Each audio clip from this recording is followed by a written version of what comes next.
Hi,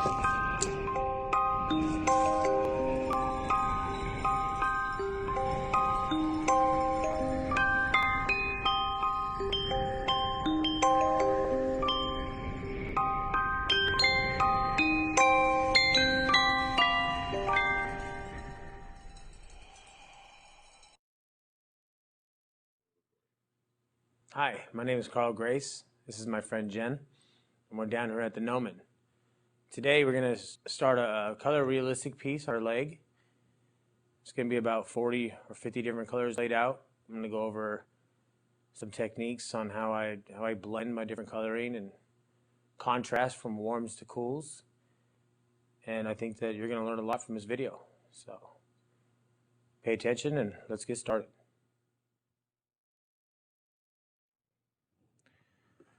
Okay, so this is today's reference. We got a really nice, colorful wild lily. And I came through and I photoshopped a nice little bud.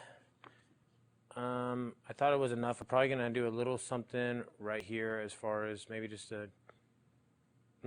like a couple vines.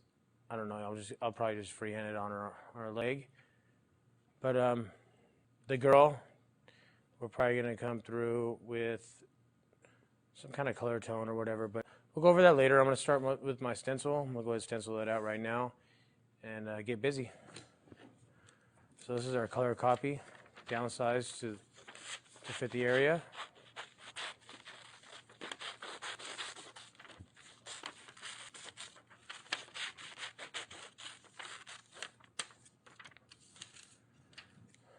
So once again, I'm just gonna tape it on top of the Thermofax paper. I already taken the little protective sheet out. It's a brand new one. I like to use brand new ones when I'm doing big pieces like this.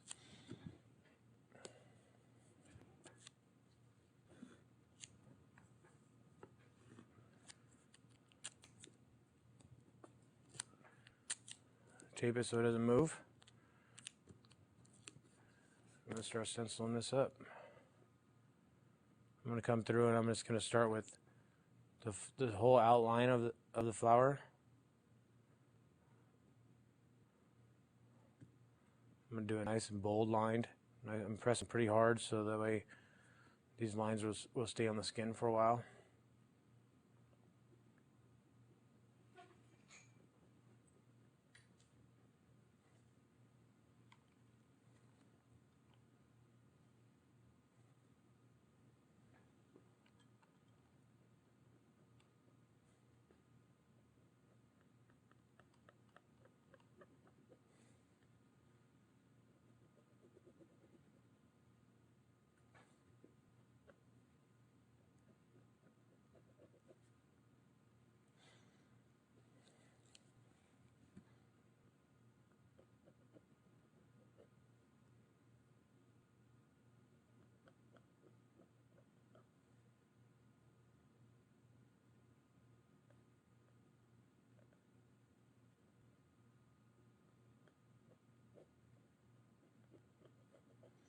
Again, I'm kind of just coming through and I'm going to go ahead and shade this whole piece.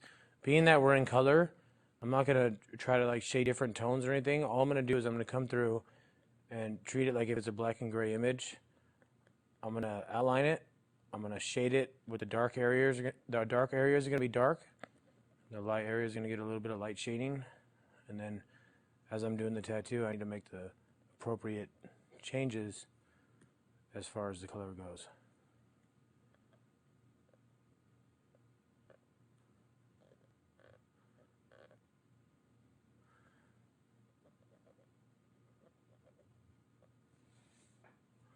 So this line right here, a little bit of shadow coming off right here.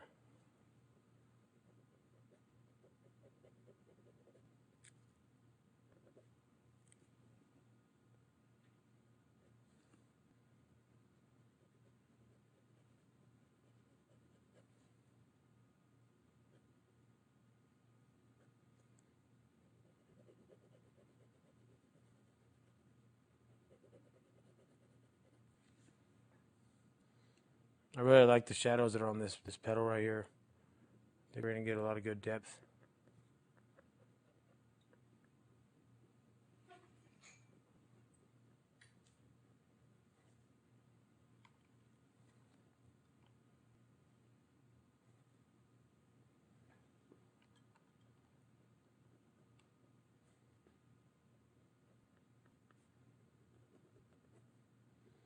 So this is going to get a lot of black right here, nice and dark. Kind of just accent. Give it that shadow.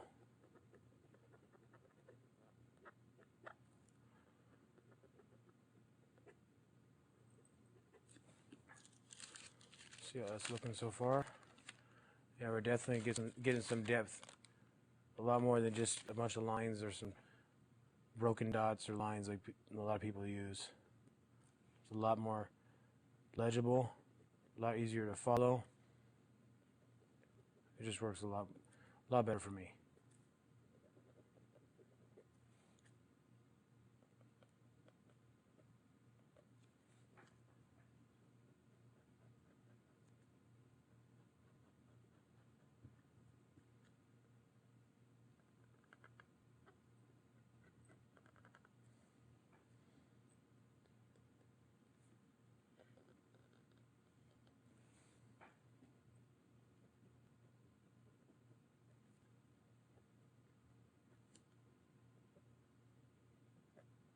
A little bit of directions coming through there.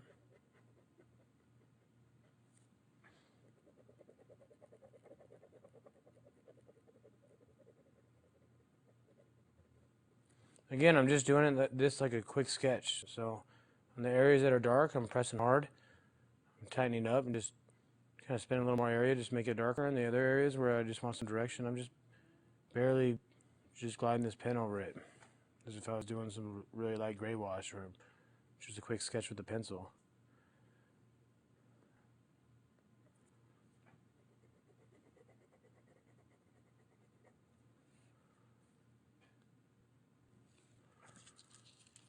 Over that, see what it looks like.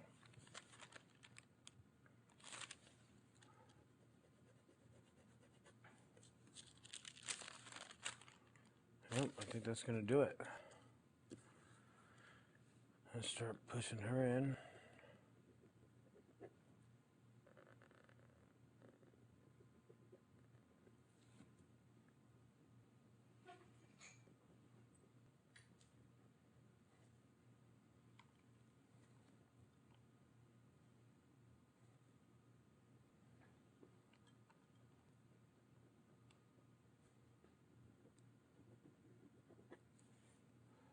So I'm just coming through and I'm just hitting all my black areas.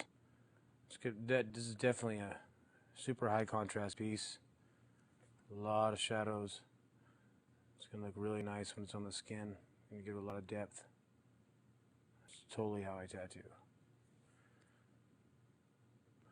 So I'm just coming through and just really pushing really hard without breaking the paper, of course, and getting all my dark areas, and then kind of just shading in my lights. And when it's on the skin, which I'm going to show you in about 10 minutes, it's going to be really nice, easy to follow. And I think part of tattooing, as far as being able to concentrate on the tattoo, is not having to concentrate on everything else. When you're sitting here and you're trying to read your stencil and you're getting lost and trying to figure out what the hell is this, what does this line mean, and you're constantly checking your reference next to you, and that's how I used to tattoo. And it's tough.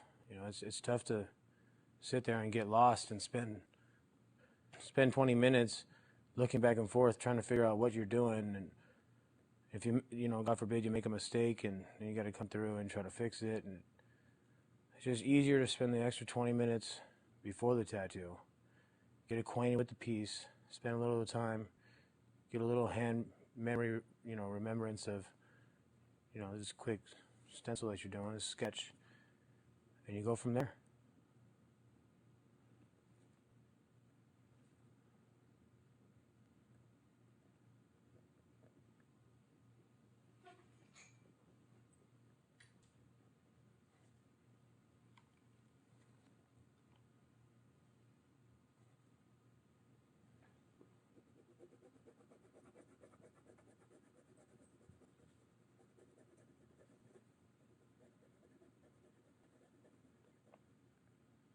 So I know that it looks like I just did the same thing all the way through this cheek, but with just pressing a little differently as far as pressure, you'll see it's, I got my darks right here and my lights right there.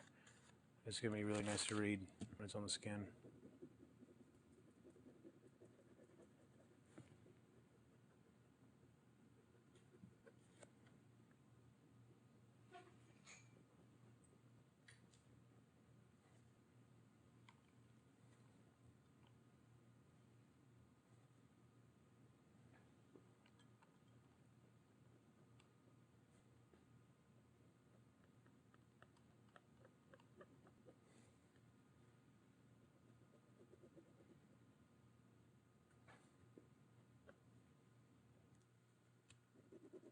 So I know this whole thing looks like it's solid black, but you check the reference right here and there's actually a little bit of different tones changing in between there. So I just quickly checked it and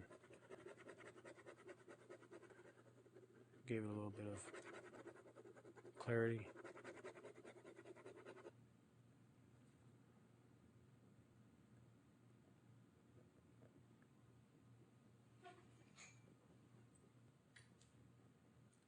Kind of like a petal right here.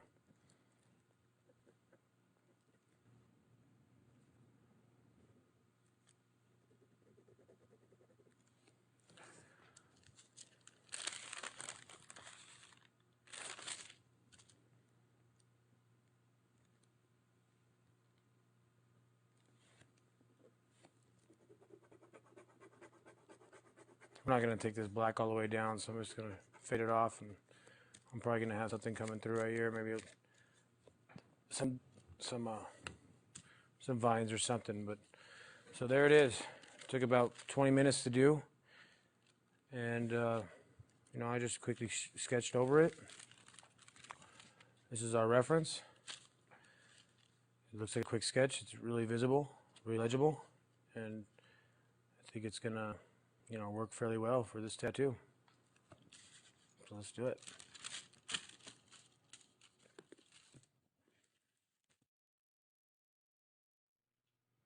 Okay, so we're gonna go ahead and set up our machines for today.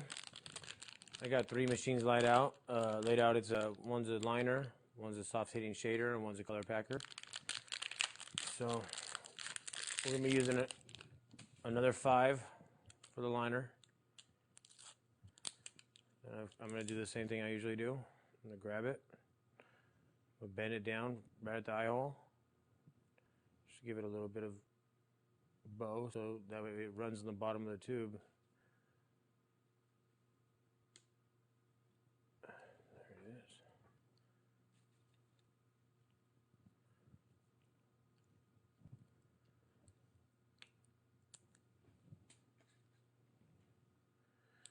I got a hard hitting nipple. It's nice and solid, hard plastic.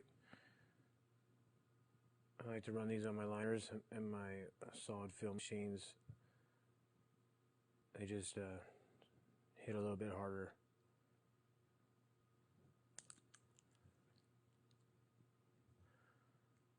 I'll set my throw about right there.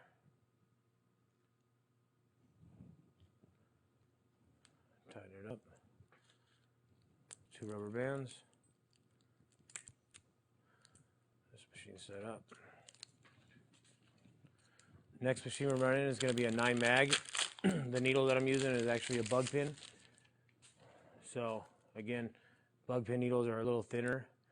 The diameter is about a third smaller than a normal needle. So in a 9 mag, 9 mag 2, I'm actually using an 11 mag needle, but it's a bug pin. Again, slight bend by the eye hole, slight bend down as it's going through. It's just going right on the bottom of the tube instead of jumping up. It just stays right there. Get a nice flow of ink going through it. Really helpful.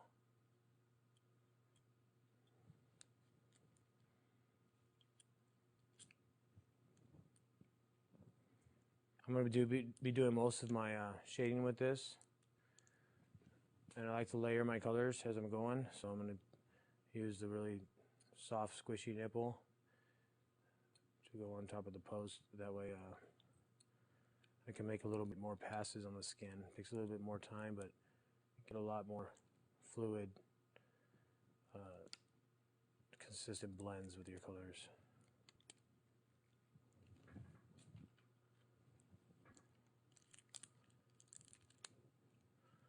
set my throw.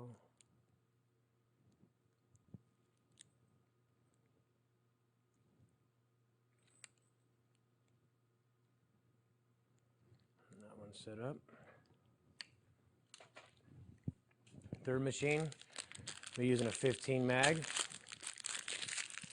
We're also going to be using a bug pin with this. So this is a 17 bug pin going into a 15 magnum tube. We're going to be doing a lot of like the big wide areas, a lot of the darks, and maybe some backgrounds with this machine. So I got it set up to hit fairly hard, not too hard, but just, you know, to get in there and get out real quick.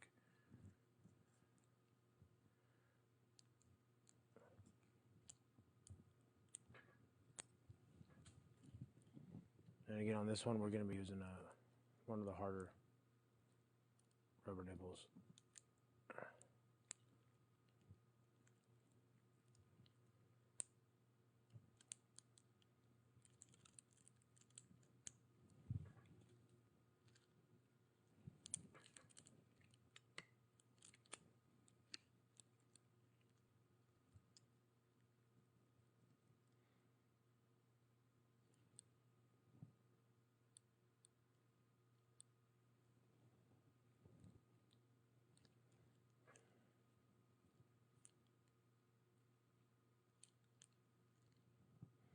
And there they are. We got a 5 needle liner for our lines and our tight areas, an 11 or a 9 mag with an 11 bug pin for our color, and a 15 with a 17 bug pin for our wide areas, and we're ready to go.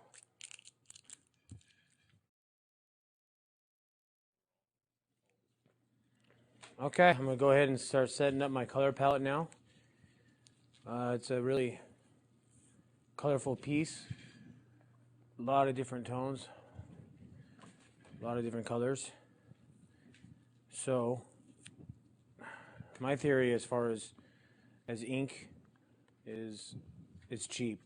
So I set up every color that I possibly need and some. That way if I need it and I look, it's there. Because I don't like starting a tattoo and then, you know, an hour into it looking for a color and having to yell for my apprentice or stop and take my gloves off and re-glove, and it just stops the flow. So I got about 30 something colors going into this tattoo. We're gonna go ahead and start setting up right now for them.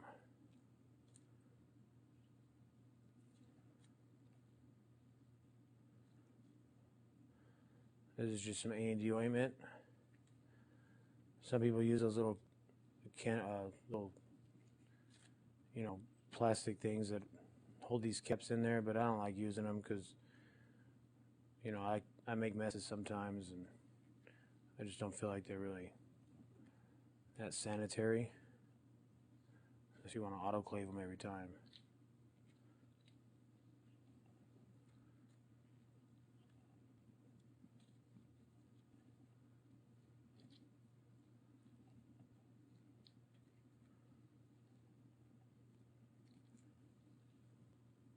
I don't really have a method as far as how I set my caps up when I have this many colors out, but I do have a method as far as how I set my colors up, and I'll go through that right now.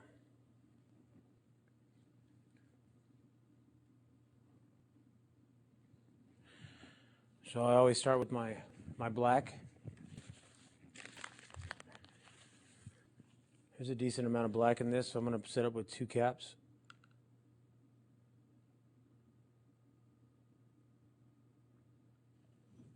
Okay. Now I'm going to start coming through with my reds. So my first cap's going to be a plum,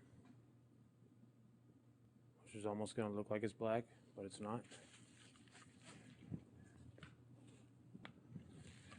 Next will be a dark red.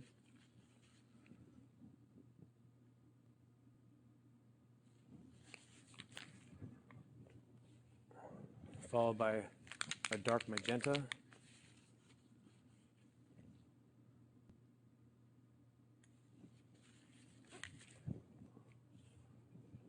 light magenta.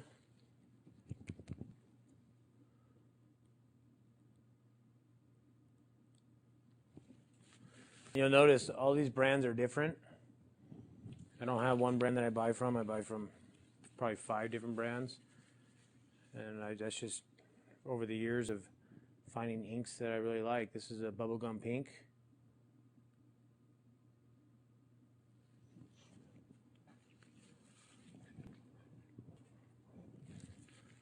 This is a light pink.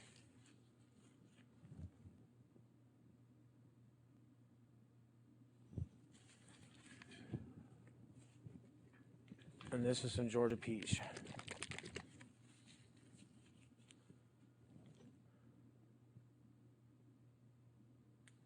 So I think, as you can see, you're definitely getting some some darks to lights, as far as you still got the same warm tones, but this actually comes in a little bit lighter than it looks, so this is actually a higher valued color. Now I'm going to come through with my oranges. Start with some brown.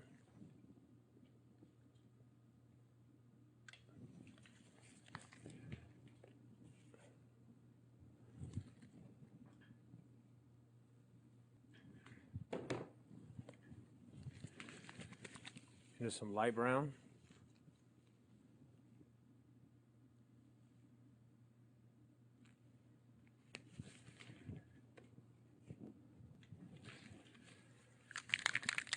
This is a burnt orange color.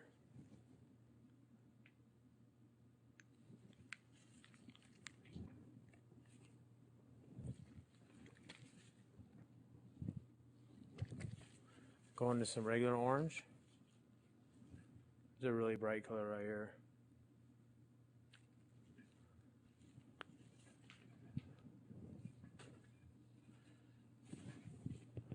Next we got some butterscotch, which is like a muted yellowish brown. I like it.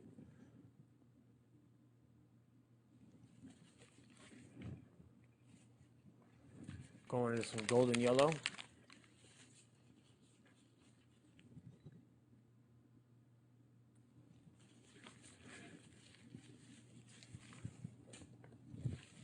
Now we have a regular yellow.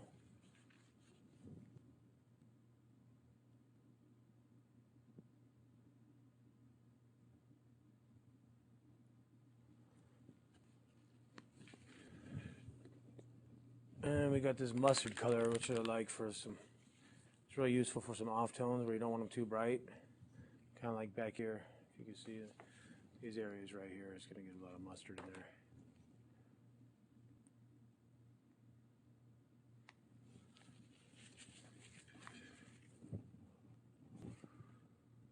And next we got some purples. So here's a purple concentrate.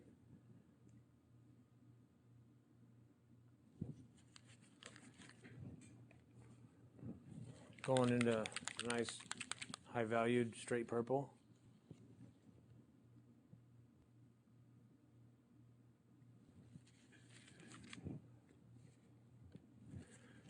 Now we got a light purple.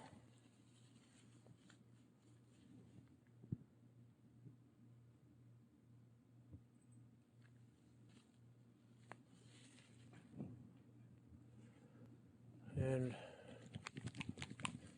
I'm gonna throw a cap of dark flesh right here. Really blends well with that purple. Complements it really well. That and the Georgia peach.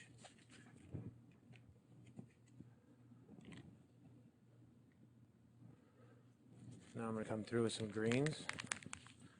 This is a dark green.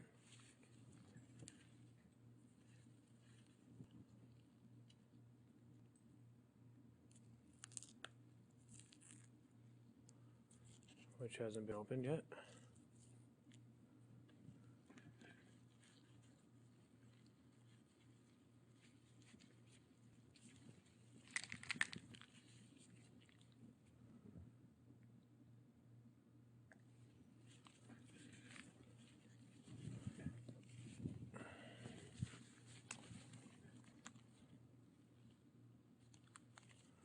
This is a color called Dirty Money. It's pretty new, I like it. It's like a really off tone. Almost like a green periwinkle, I like it. Here we got some lime green.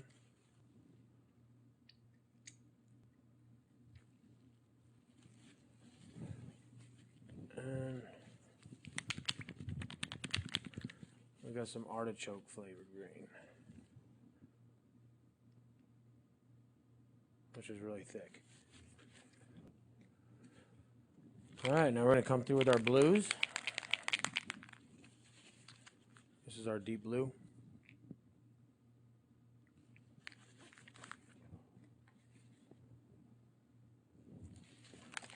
Followed by a turquoise blue.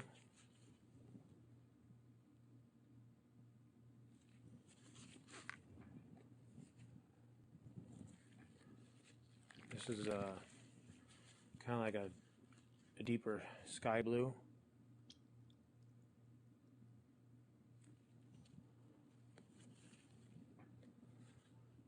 And then we have an icy blue.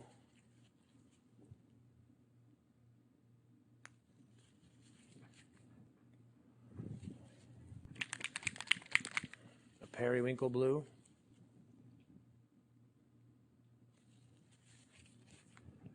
And we have a cap of seafoam green, which really sits well with these blue palettes.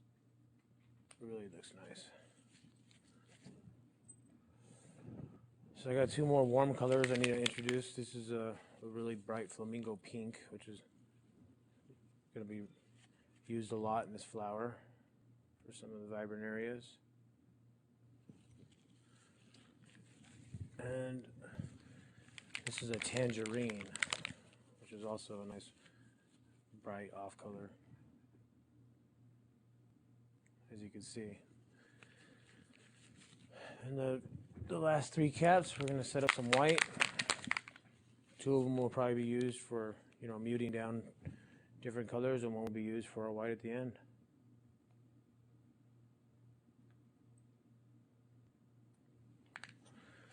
So there's our palette. We got our reds going down to our pinks into some tangerine, which I'll be using for a lot of colors.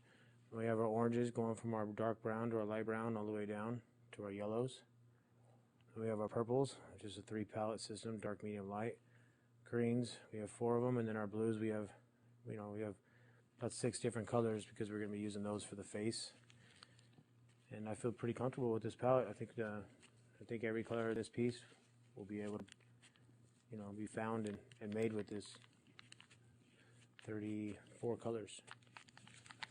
So what I like to do when I'm setting up these many colors, and I know my inks, so I know which ones dry up in the caps fast, and I know which ones don't, is I'll come through and I'll just give it a 1 drop of witch hazel, and it'll kind of keep that top from hardening up. As you can see, like this one's already starting to. You see the bubbles, and otherwise you're always pulling that top layer off and throwing it away and stuff. So I'm going to come through and I'm just going to drop a drop into the ones that need it, like this plum does, this red does, this dark magenta does, this Georgia peach definitely does, it's pink, dark brown. Really, most of them are the different companies that make them. Some of them, one of the companies I buy from, I've had caps out there for 8 hours and they never dry up. And some companies, they're out there for 15 minutes and they're hard as a rock. So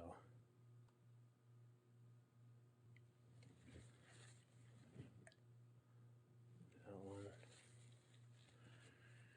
The concentrates usually dry up pretty fast.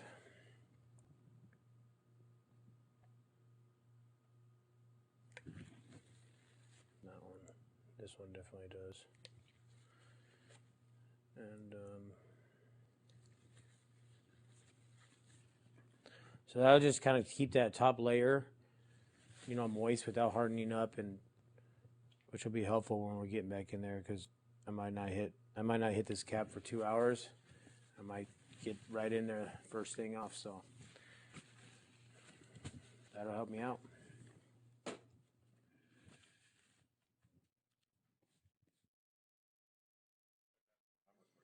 All right, so now we're gonna place the stencil on. I'm gonna go ahead and start with a slight shave.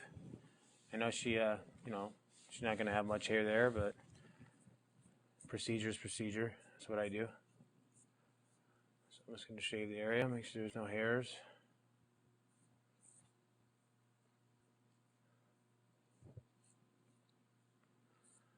Get her nice and clean.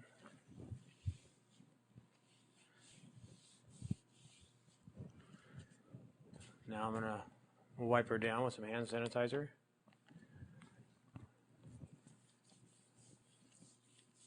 Clean the skin a little bit, kill anything that's on there. You know, a lot of people just use green soap, and I used to do that, and I don't feel like it, really sanitizes the area as much as it should. So I just use hand sanitizer. I wipe it down, let it dry off, and now we have a clean, sterile area for our stencil. So this is our stencil right here. I'm gonna go ahead and cut it out real quick.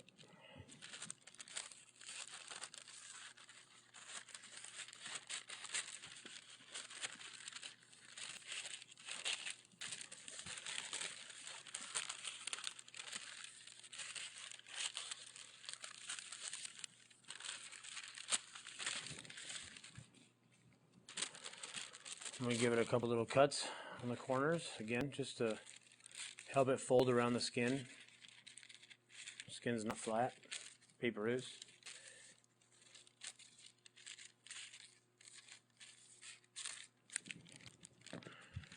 Alright, so I'm going to shake up my stencil stuff.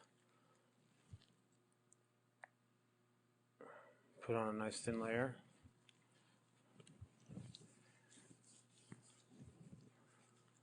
Apply it all over the skin. I don't want to put too much on. I just kind of want to make it so it's kind of sticky. And if it's not, I just keep rubbing it until it is. My gloves are sticking. That's good.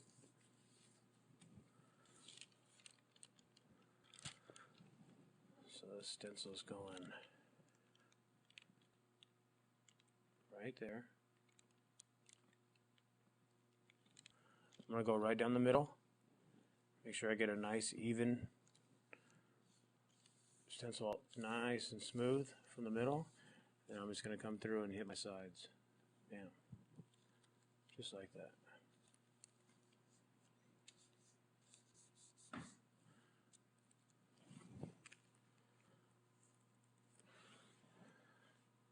See how the paper is starting to kind of get a little, wrinkled here and there?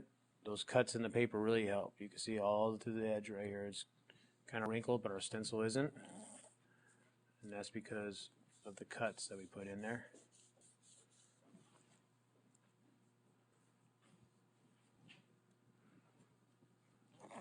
So now I'm just going to wet this paper up a little bit and kind of give it a thin little wipe down with it. Anything that wasn't touching the skin before is now.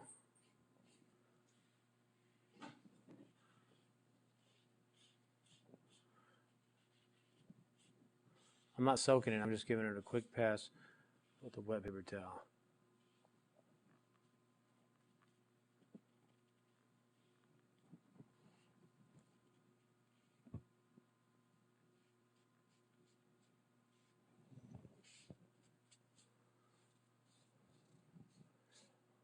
Alright, that should be good.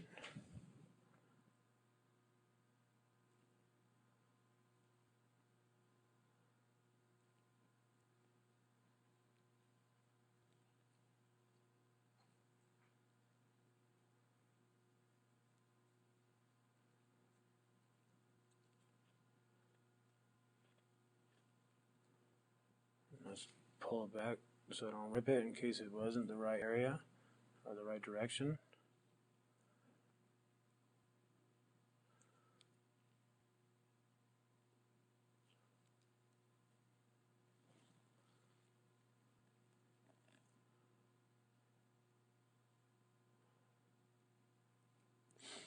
And there's our stencil. Nice and legible, clear, I know exactly where my darks are. I know exactly where my lights are going. Really easy to read, and I think it's really helpful as far as tattooing goes, to be able to concentrate on tattooing instead of concentrating on what this is or what this is. It's there. So we're going to let that dry for about 10 minutes, and then we're going to get started.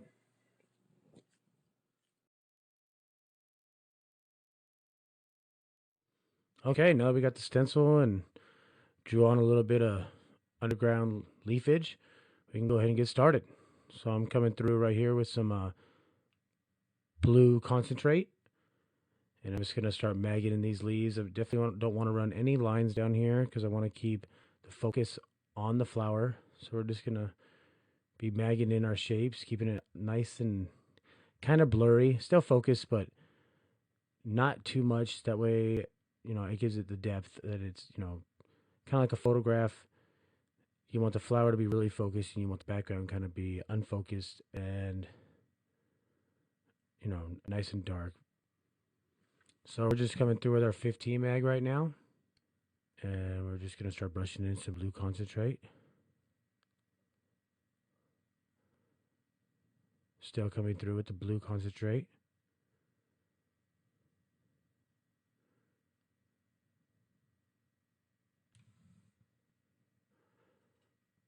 Definitely don't want to get in here with too much black. I want this piece, it's going on a woman, so I definitely not trying to go too dark with the blacks. I want to, I'd rather use some dark concentrates and keep it nice and colorful and vibrant. If I was doing it on a guy, I would definitely come in with more black to keep the piece looking more masculine. But it really all depends on what image and what kind of look you're trying to go with.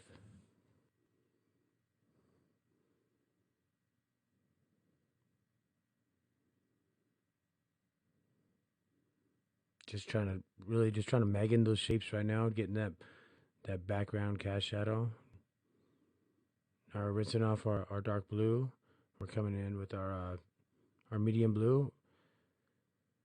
As I'm doing these colors, I'm coming through and I'm fully saturating the piece. Making sure it's solid all the way through, and then at the very edge, I'm just kind of loosening up about 30%. And as I'm coming in with the next color, I'm getting right over that 30% and fully saturating. That way, you get that smooth blend. You're not going to see any dots or any holidays throughout the piece. You're just going to see, like, as for instance, here we're going with the dark blue, fading it off into a medium blue, and then as I'm fading that one off, I'm coming through with this sky blue, and I'm just brushing that right over that 30%, making it a nice smooth transition from dark to light. And this is the way that I do color. I fully saturate my pieces and I layer everything.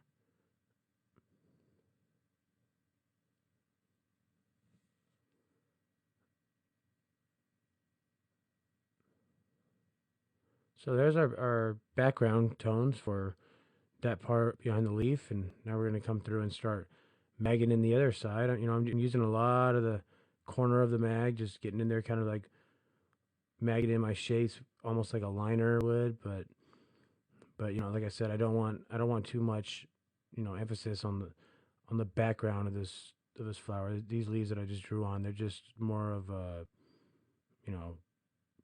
just an image behind it, so the piece isn't so flat. Still using the 15 mag here. Just getting in those tiny little areas, using the two on the corner right there. Just turn it on its side.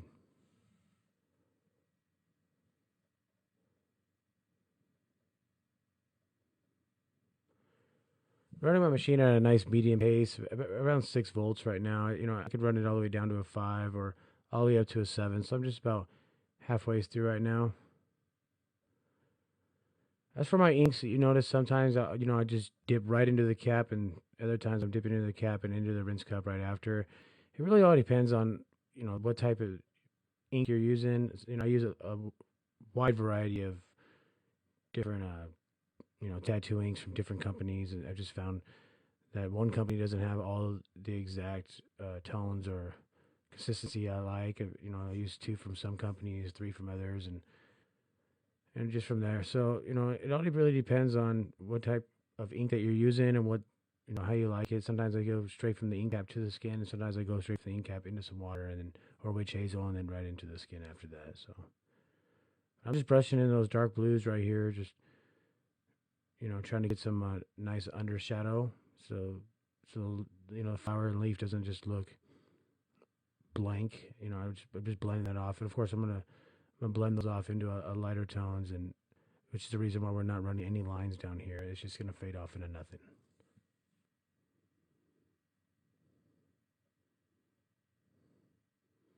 Rinsing off my blue again, coming into it with the next tone, the medium blue. I'm just getting right over that 30% where I just got loose, and fully saturating the piece with that tone now. See how smooth we're getting that transition from that dark to that mid, and then from there I'll just loosen up and get into that light blue and work our way off. Definitely can see the shape of the leaves and the stem already just from maggot in the background, and that's what we're going for right here. All right, so I think I'm gonna do a little bit of flow right here. I'm constantly talking about flow. I like to keep my pieces moving. I don't, of course, I can't talk everybody into letting me do my thing with it, but I'm of course today I can. So I'm gonna go ahead and add some little direction to this instead of just fading off by some leaves. There's really nothing like really intricate about it. I'm just trying to keep the flow that I've drew on with the pen. I got the direction how it goes up top around the head and stuff like that. So I'm just coming through with that mid blue and just magging in a little bit of like direction lines coming through, and I'll just get over those with that light blue and really blend them off into the skin. I think it'll look a lot better. You can see the smooth transition from the darks to the mediums to the lights already on the under part of the leaves. It's looking really nice and no dots at all. You can definitely see the leaves in the stem just by shading in all the background areas already. And this is what I was talking about when I'm getting over that 30%. I went through with that medium blue, and some of the parts of the piece are already saturated, and just at the edge where I'm going to introduce the next color, I'm just barely brushing over it. If it was gray wash, it'd be like a nice mid tone coming off, and then you just get right back over that with the next color, and it really works well. So here we're coming through with some of that light blue into that icy blue that I have, and just introducing a little lighter of a tone just for the edge. Trying to get some of that flow going from the bottom, blending it off into nothing.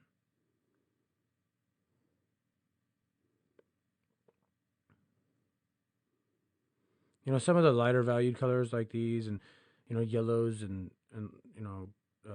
seafoam greens and things like that. They don't get in right on the first pass, but a lot of times you won't see the piece because of the blood that comes off, and so I don't suggest overworking the skin in a certain area. I'd say 2 or 3 passes, and then give it 5 or 10 minutes. And I say that in a lot of my tattooing.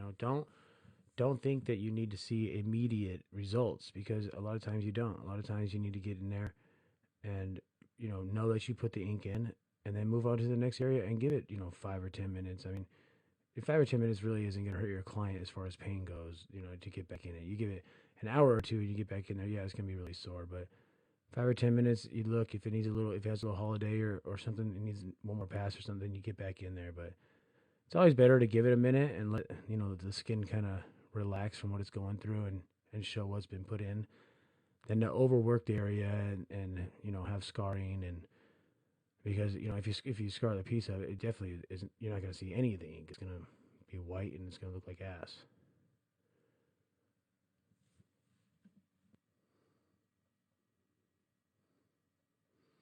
So I'm coming through right here with some solid blacks just to get some really deep shadows coming off the stem and the leaves. Normally I come through with my darkest tones first, like my blacks or my concentrates. If I had a lighter valued color, like a really light, a green or a yellow, then I'd be really careful wiping it down because I could definitely mud up my inks. Mudding up meaning, coming through with a deeper valued color and wiping over it. But I'm just being really careful not to wipe the black into too much of the blue. That way we don't, mud up that ink. I'm using a lot of A and D, which kind of holds it into its area.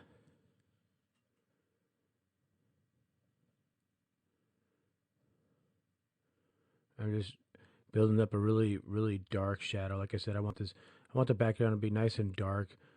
I'm starting to see a little bit of shadowing and things like that. So coming through with the green concentrate right now,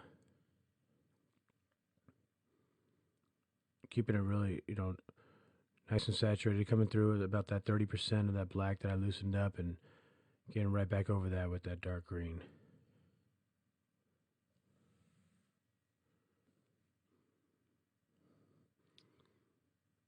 I'm just magging in that line right there. Just, like I said, just kind of turning my mag on the side and building up where the center of that leaf will flow with, and just coming through with that concentrate also same green. Just working in my darks right here, getting ready to introduce my lighter tones after.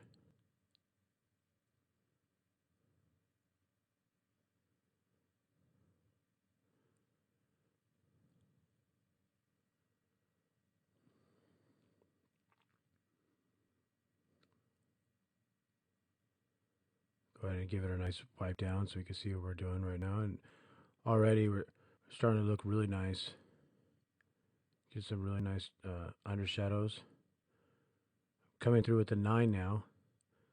Still building up that green concentrate right there.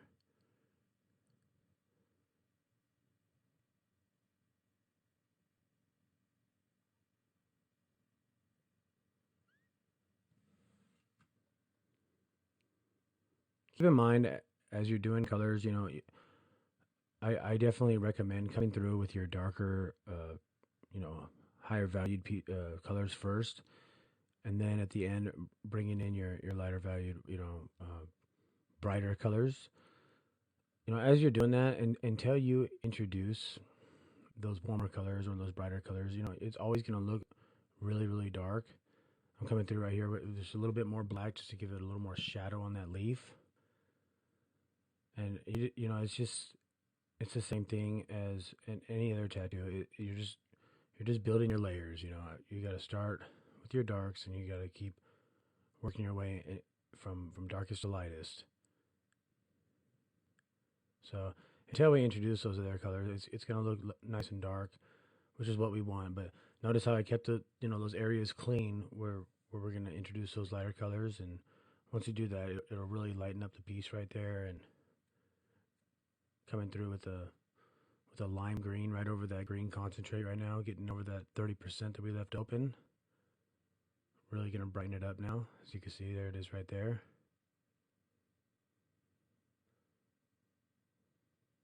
Still using the 9 mag because it's a smaller area.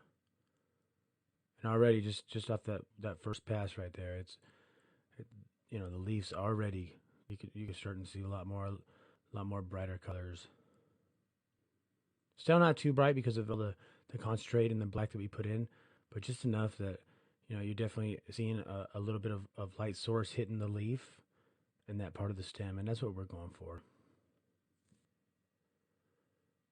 Making sure to wash and wipe my tube and my needle down every time I do change colors. And now we're coming through with an avocado green. It's a nice like greenish yellow tone. It's kind of muted, not too bright, and this I don't want to bring I don't want to slam too much really bright, vibrant colors in the bottom because it is, like I said, it's the bottom of the piece, and it's in the background of the flower. Don't want it to be too drawn to by the eye.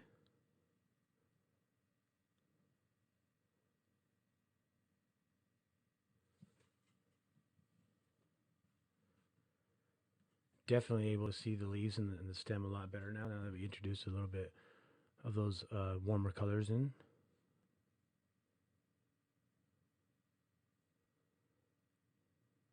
just coming through with some more of that green concentrate right here, just to, give it a little more shadowing under that one petal of the leaf or of the flower.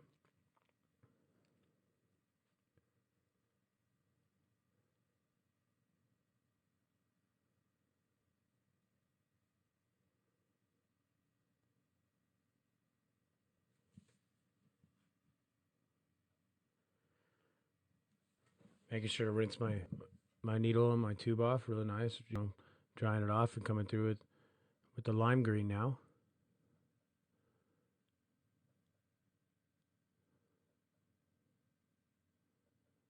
Yeah, this is another one of those tones I was telling you. It doesn't really get in on the first pass. It's harder to get in the skin, but a lot of times, it doesn't look like it's in when it really is. So we're just gonna brush it in. Don't want to like really force it in. So we're gonna get it in there, get it back over there with the avocado green, and look at it in 5 minutes, see if it needs another pass or if it is really all there. Because with the blood coming out, it really turns green.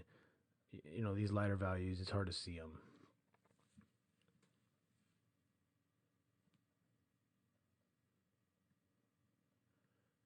Now I'm layering in that avocado green right over that 30% and give it a nice wipe and see what it looks like.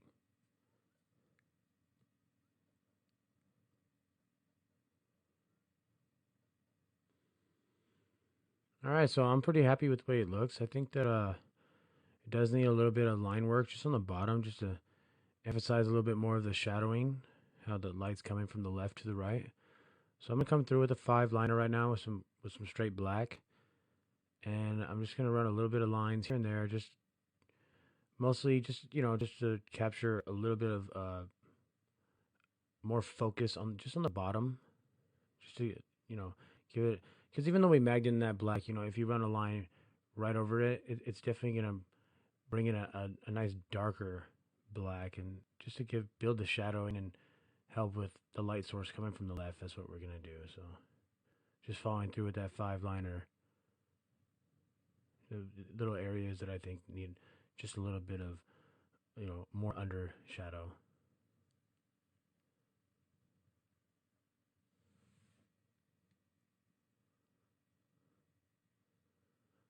Yeah, I think that's looking pretty good.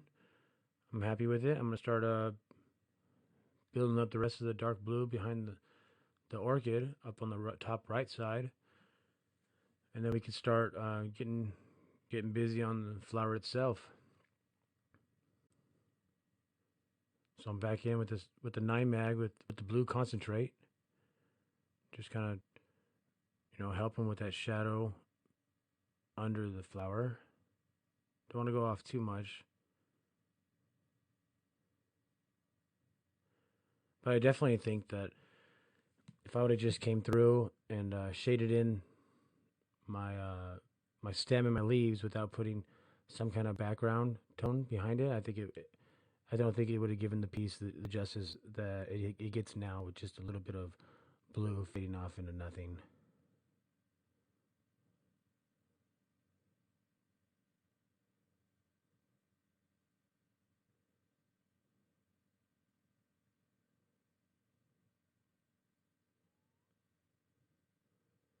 Turning my mag this way and that way so I can get the different angles.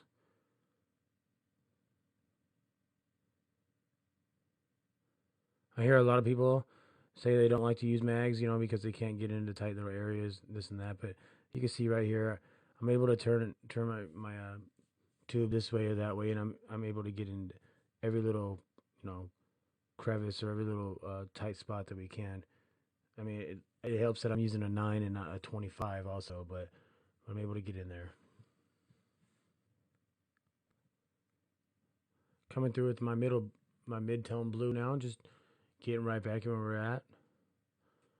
And notice I got into my blue, and I started getting on the skin. It wasn't really getting enough exposure around the skin, so I dip back into my rinse cup and kind of loosen up the ink so I can move around a little bit. Moving my hand kind of fast right here, just trying to build a little bit of that flow also on one side, and blend it off on the edge about 30% so I can introduce that lighter tone right off the edge.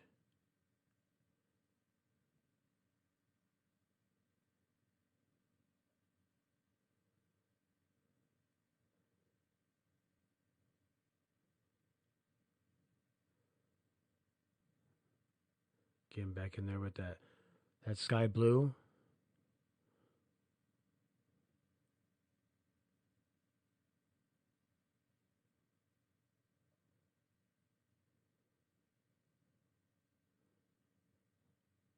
I want to keep this part kind of light because it is the edge under the flower and it just kind of trails off.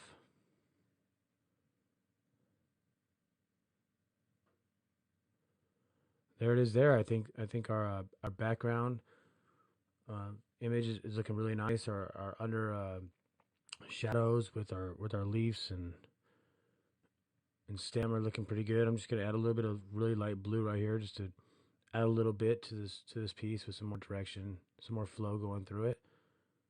And then when we're done, I think we'll get up on that flower and start talking how we're gonna introduce warms and cools into the same piece. I think it's gonna be really amazing when we're done. So I'm just coming through with the 15 still, just kind of build up a little bit of flow with that ice blue right here. I don't want to make it too like bold or bright, so I'm just gonna brush it in, kind of dilute it down with some water, and it's just the end of the piece right here. So we definitely don't want it to show too brightly compared to the rest of it. So using a really light tone and just brushing it in, building it up.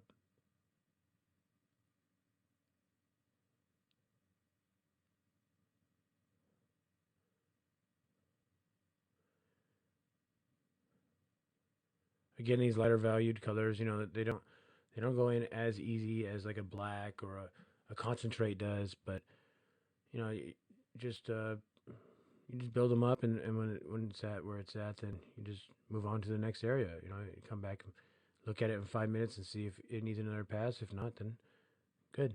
You keep going on.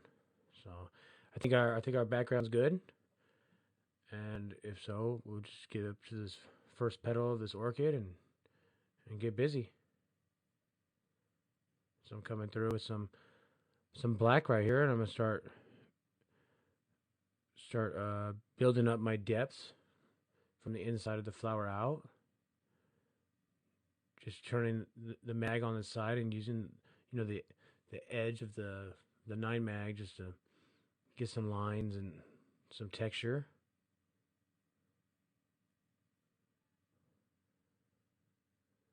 If you watch my black and gray DVD, you'll see that a lot of the times I start my pieces, if it's a really light piece, I'll start with a really light wash, and I'll work my way up and then add the blacks in. But doing color is always consistent the same way. I will come through with my darkest value of my black or my concentrate, and I'll start pushing my way off into the next color.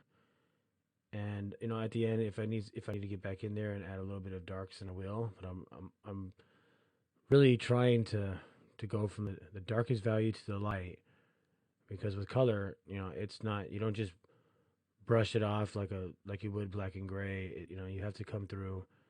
If I was doing a black and gray piece right here, I would just come through with my black, and then I would just kind of brush in my light tones and build them up.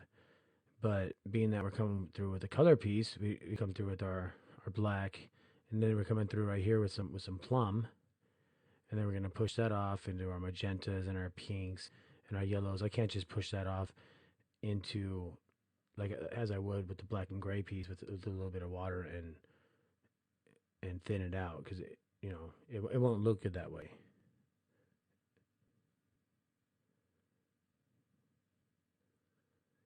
So we came through with some black into some plum, and now I'm pushing some burnt orange right off that 30% that we loosened up. This flower right here is going to be a lot of layering. You're going to see me coming through. I'm not spending a lot of time on the skin. I'm not really pushing hard. I'm just kind of brushing in that color, and then I'm going to get on to the next one. You're going to see a lot of layering where I'm going to be going over colors that I already did with maybe a lighter color or a darker color, or mixing. and that's the way I do my color.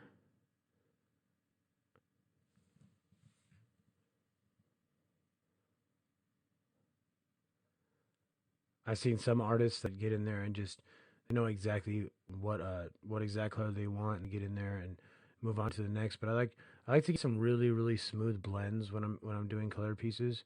So I do a lot of layering. I'll come through and I'll put down my darks and I'll put down my mids and my lights, and then I might go back over there with another color just to introduce maybe some cools over some warms or vice versa. So you're gonna see a lot of it going on, and hopefully you can use a little bit of this in your style of tattooing and see some really nice results.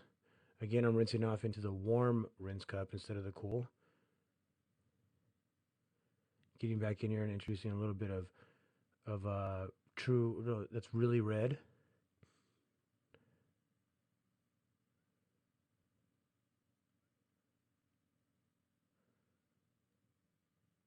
Not really paying attention to any part of my reference except the piece that I'm working on right now. Once I get that done, then as I move to the next piece, I can look at it and make sure that nothing needs touched up or to be hit again.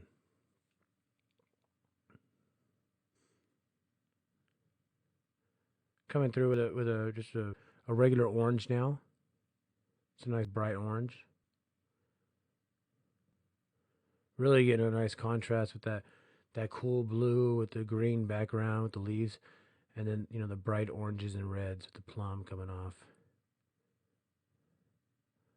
Already being able to see some really nice warms and cools in this piece, and that's why I picked the blue for the background. I figured there are some cools in this flower, and you'll see when I introduce the purples and the blues and then a little bit of the greens up top. But for the most part, it's a warm piece, and so I wanted to keep the background nice and cool. Cools being blues, purples, greens, and the different colors that go along with those, and warms being the reds, orange, and yellows, and the other colors that go along with those also.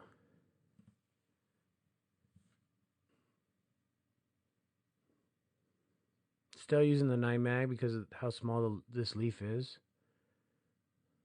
Making sure not to put too much ink in that area where, as you can see where the glare is, the petal comes up. Accidentally hit my rinse cup in the cool one, but it happens.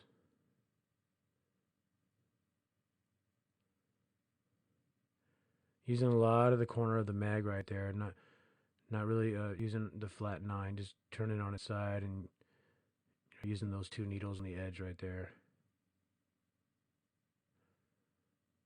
Coming through with a little bit of purple, just to cool out the edge coming from the inside of the flower.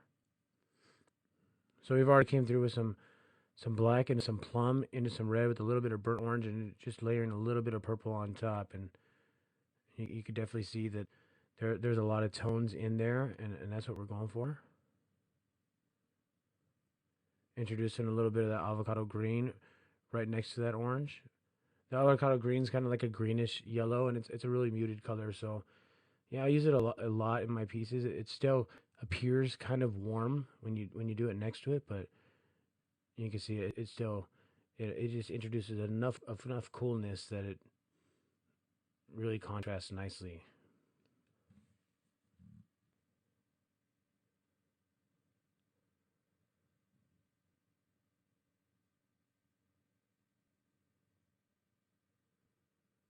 A lot of people when I they come in to get a flower or some kind of color piece from me at the shop, they're like, yeah, I just want a red rose or something, and then they kind of freak out when I pull out 15, 20 caps. But my theory is I'd rather have it there and throw it away at the end without touching it than to be sitting here wishing I had it and stopping, because I really feel it's all about energy. If I'm sitting there tattooing, I'm in the zone. I got a nice power unit where I step on the foot pedal and it goes, and I don't have to worry about where my foot pedal is until I want to stop it again. I just step on it again. I got that from Critical.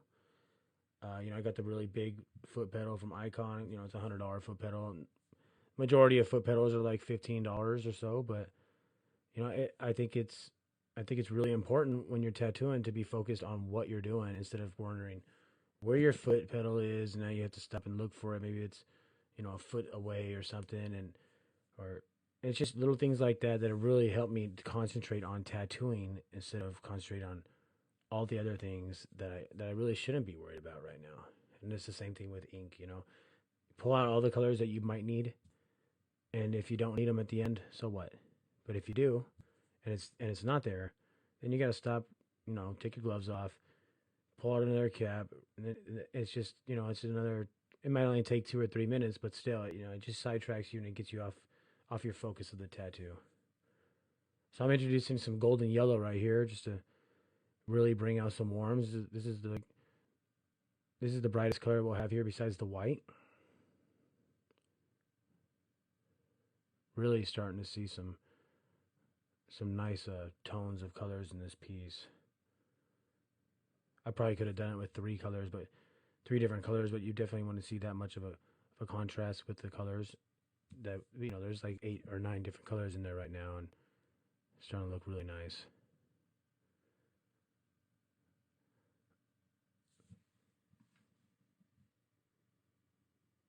Another thing that I do that might not be true to my reference is I like to use colors that are on the other side of the color spectrum. So, if I'm coming through with some oranges, and the piece is like predominantly orange and yellow, I might come through and just brush on a little bit of purple, and that's on the other side of the color wheel. So it really contrasts with the piece and brings a really nice cool into the warm piece. And that goes for any other color. You if you're gonna start doing color tattoos, or if you're already doing them, I think the first thing you do is really learn about your color theory and understand how these colors will complement these or different values. And it's something that I've recently learned maybe about a year ago, and my coworker really taught me a lot as far as how color goes. I didn't know. I was very timid, didn't know much about it. I understood how to use it as far as like different style of saturating the piece instead of leaving a lot of blank areas, even if you feel like you can leave it blank just to bring in a flesh tone or a white. But once I learned the color theory and read some books and studied up on it, it really changed my outlook on it. I hear a lot of people saying they don't like doing color, and I was one that said it for years and years. People would say, "Oh, how much for a color piece?" And I would just bid it like outrageously priced. That way, I didn't have to do it because I was timid. I was comfortable with my black and gray. But eventually, you do need to learn it, and you do need to step up your game. So do a little bit of homework at home. Read a couple books. I read that color book by Betty Edwards. It was one of the best books I've ever read in my life, and it really taught me a lot as far as how the color wheel works and how you can the warms and cools and how they complement and contrast.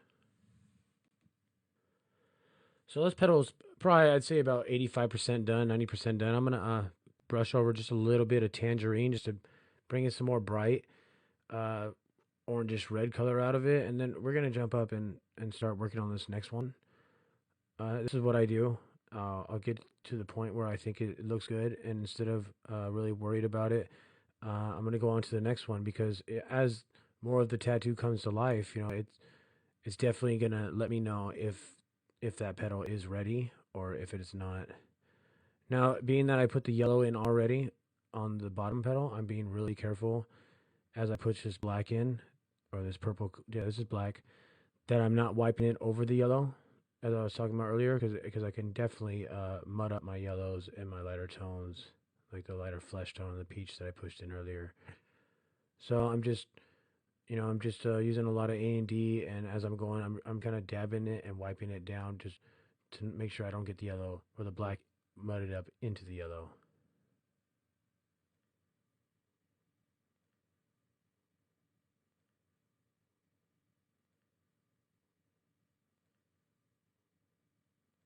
Again, I'm coming through with that black first and introducing some plum. Plum's a nice color. It's like a reddish purple with a little bit of brown tone to it. I use it a lot for my warm flowers, just to build some contrast instead of pushing in some black. Sometimes I'll come through if I want a really contrasting piece, and I'll introduce some some blue or purple concentrate, and then bring in my dark magentas or my blood reds, whatever colors I'm going through. But there's going to be a lot of contrasting in this piece already, so I'm just following my reference and pushing in my plum off the black.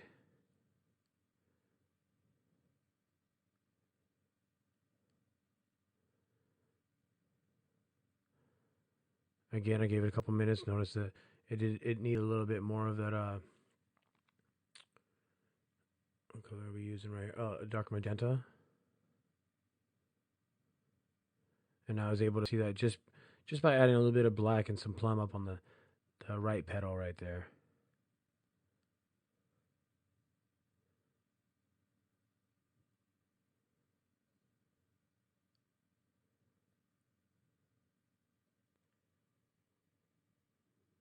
Here I'm coming through with the 9 mag using Really Red by Eternal. It's a really nice color, nice and bright.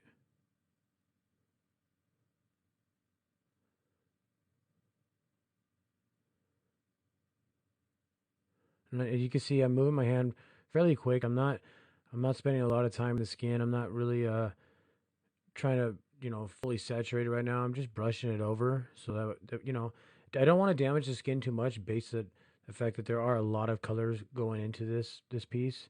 So I'm just kind of brushing it in. That way, if I do need to layer another color over it, and that's how this tattoo is gonna be done. It's gonna be done with a lot of layers and a lot of different colors. You're gonna see it.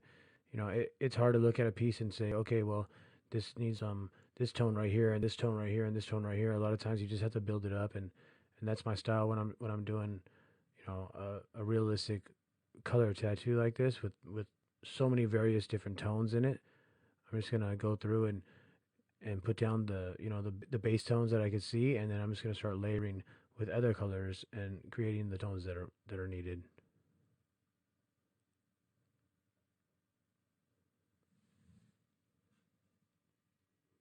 Wipe it down so we can see how it's looking, and definitely getting some really nice contrast between the warms and the cools from the background. Coming through with some more plum just to add some more depth to the inside of that petal.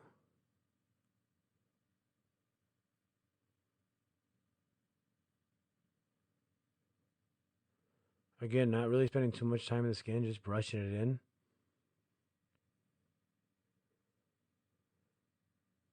Coming through like a mid magenta. I got the light and the dark, and I dipped into both. Just get a nice little medium.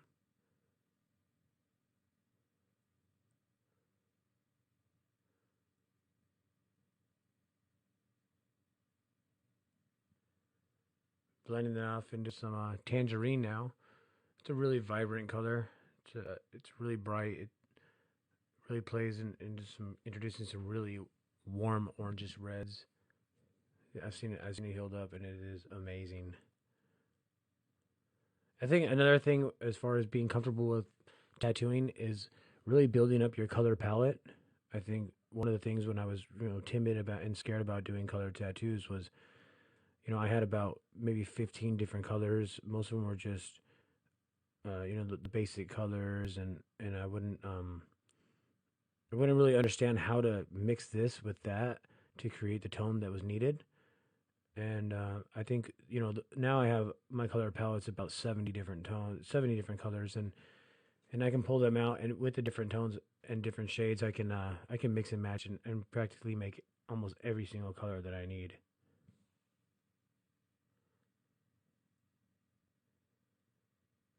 Introducing some more of that avocado green on the edge, which is that greenish yellow muted tone I was telling you about. Some people, it depends on what company you get. Some people call it nuclear green or avocado or artichoke, but it's practically pretty much the same tone all the way through.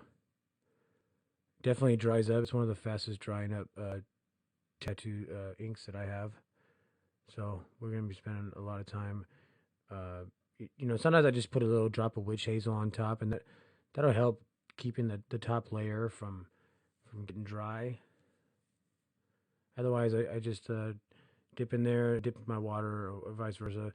A lot of times I'll have to, get halfway through that cap and throw it away and start it again. But as you see right there, I got into the green and got into the rinse cup, and and it's flowing really nicely over the skin.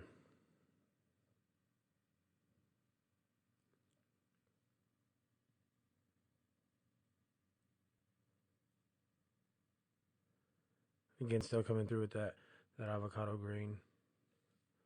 Using a lot of the corner of the 9 mag right there to get in some tight areas. I really like using that with warm tones because it's, even though it is a cool tone, it's almost like a warm tone because of all the yellow that's in there also. And then you kind of just layer on your cooler tones right next to it and above it, and you get a really nice smooth blend from a warm to cool transition, which is what we're looking for right here. I constantly am telling people about building things up and getting that smooth blend, but if you want a piece to really work, then this is how you do it. So you see how I'm just introducing a little bit of that avocado green over the tangerine and the plum that we did earlier, and we're getting a really nice blend.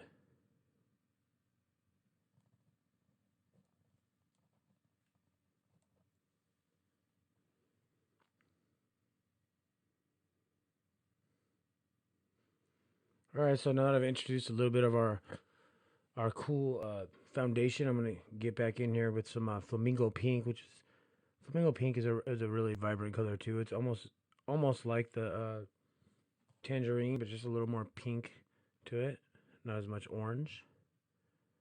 We're just gonna brush that in certain areas where I feel need it. Again, not spending a lot of time in the skin, just gonna brushing it in, layering, almost like painting.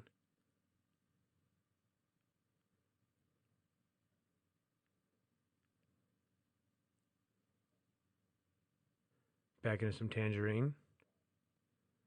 Those two colors work really nice together. You can really see the difference when they're healed.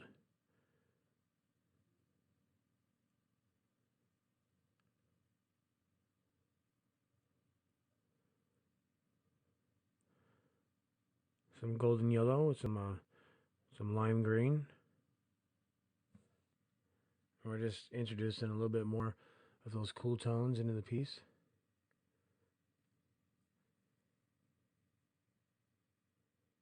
I think one of the things that was hardest for me to learn when I was doing color was that it just gets so messy. You have to spend so many times wiping, and especially on a piece like this where we're doing so many different tones. It's not just a red heart with a little bit of a green ribbon or something. Like this is a realistic flower with, I'd say, 30 different variations of colors going through it, and it's a little overwhelming at first. But as I'm going through this, I'm looking at it. I'm breaking it down into sections, like this petal and that petal, and then as I'm getting to that petal, I'm breaking that down into different, just layers. Like, okay, I'm gonna start with this black into the plum, then I'm gonna come through with some tangerine and some Georgia peach. Then I'm gonna come to the cool side, and I'm gonna introduce some avocado and start pushing some lime green and some more of that light blue, and just work our way up from there. So as long as you don't get overwhelmed, and you're taking your time and just concentrating and looking at your reference. I mean, I'm not gonna follow my reference to a T exactly because I really want some more higher contrast in this piece. This is what I kind of practice. So I might bring the values up a little bit, introduce a little bit more greens or a little bit darker tones on certain areas. But for the most part, this is my guideline. This is what I'm going off, is that reference to the right of it. And it's gonna look fairly similar to it. It might look a little bit brighter or a little more bolder in some areas, but for the most part, this is what I'm going off of. And if you're learning color tattooing, then I would definitely suggest trying something a little more simple. But this is just giving you some ideas as how to introduce different tones and mix and match with different shades and how to layer. So I'm coming through with, I just introduced some more golden yellow, and I'm coming through with some burnt orange right now. Just using the side of the mag, just kind of brushing a little bit of texture on the inside of that petal.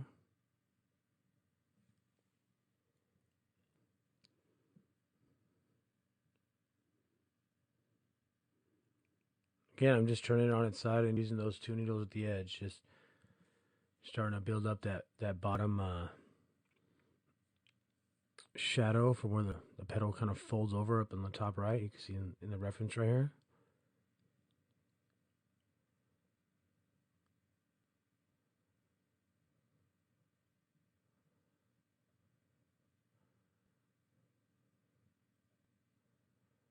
Coming back in with a little bit of icy blue. And I'm just barely brushing it over some of those greens right there.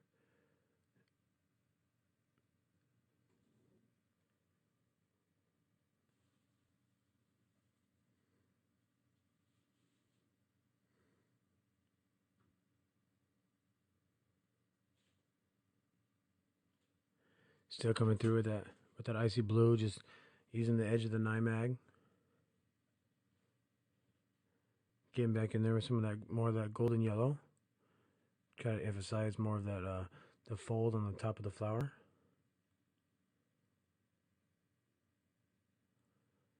But notice how I'm going back and forth from my warms to my cools, and I'm kind of like trying to meet a nice medium. You know, I introduced the greens, and I came through with a little bit of blues up top, and it kind of, you know, layered those over some of the warmer colors that were in there. And then I came through with some more warm colors and kind of layered those over the cool colors. Just trying to find a nice medium where they're neither of them are really overpowering each other on this part. I definitely want it to look like a smooth transition. This color right here is actually it's a money green. Another one of my like more muted kind of tones.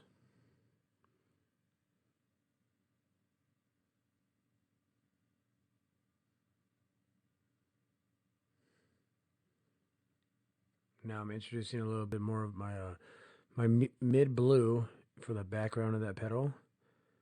Being that we started with a really dark blue for the background on the bottom, I don't want to continue keeping it really that dark as we're going out to the piece because it is getting lighter as we go. So we're just going to come through with that mid blue, maybe add a little bit of darker blue if it needs it from the edge, but for the most part, I'm gonna keep it nice and bright and vibrant. We're trying to like I said, this is going on a woman, so we don't want it too dark. We don't want it to be too masculine. You know, the darker the piece is, of course, the more masculine it's going to be. So if this was on a guy, I'd probably be using a lot of blacks and concentrates and just barely pushing off, you know, feathering off into a mid tone. But since it's on a girl, we're going to keep it nice and bright with some mids and a lot of like, you know, really bright colors. But again, I'm using the blue to contrast against all the other warms that are in the flower, even though the girl is going to be blue also. But you'll definitely be able to separate the background from, you know, the girl herself. When I get up to the top, I'll probably come through with a warmer tone behind her just to contrast her as well.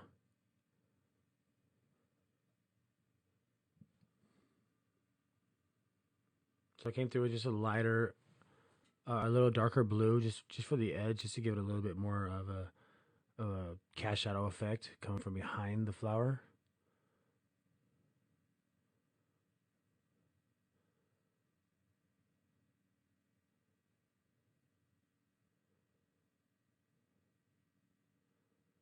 Kind of building up a little bit of flow coming off the flower right here also.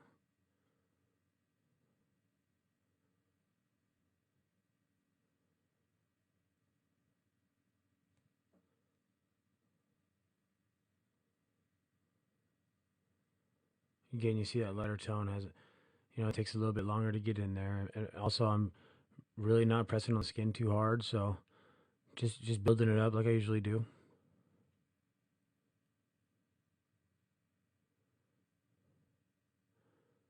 Keep in mind that, you know, I use a lot of white through my highlights, so until the piece is 90% done and I come through with my white, it's always going to look a little bit muted. It's not going to have its really bright tones like the white does.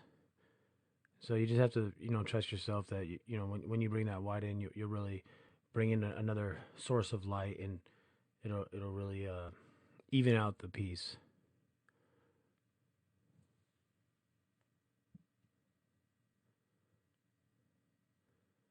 Getting back in here with a little bit of burnt orange.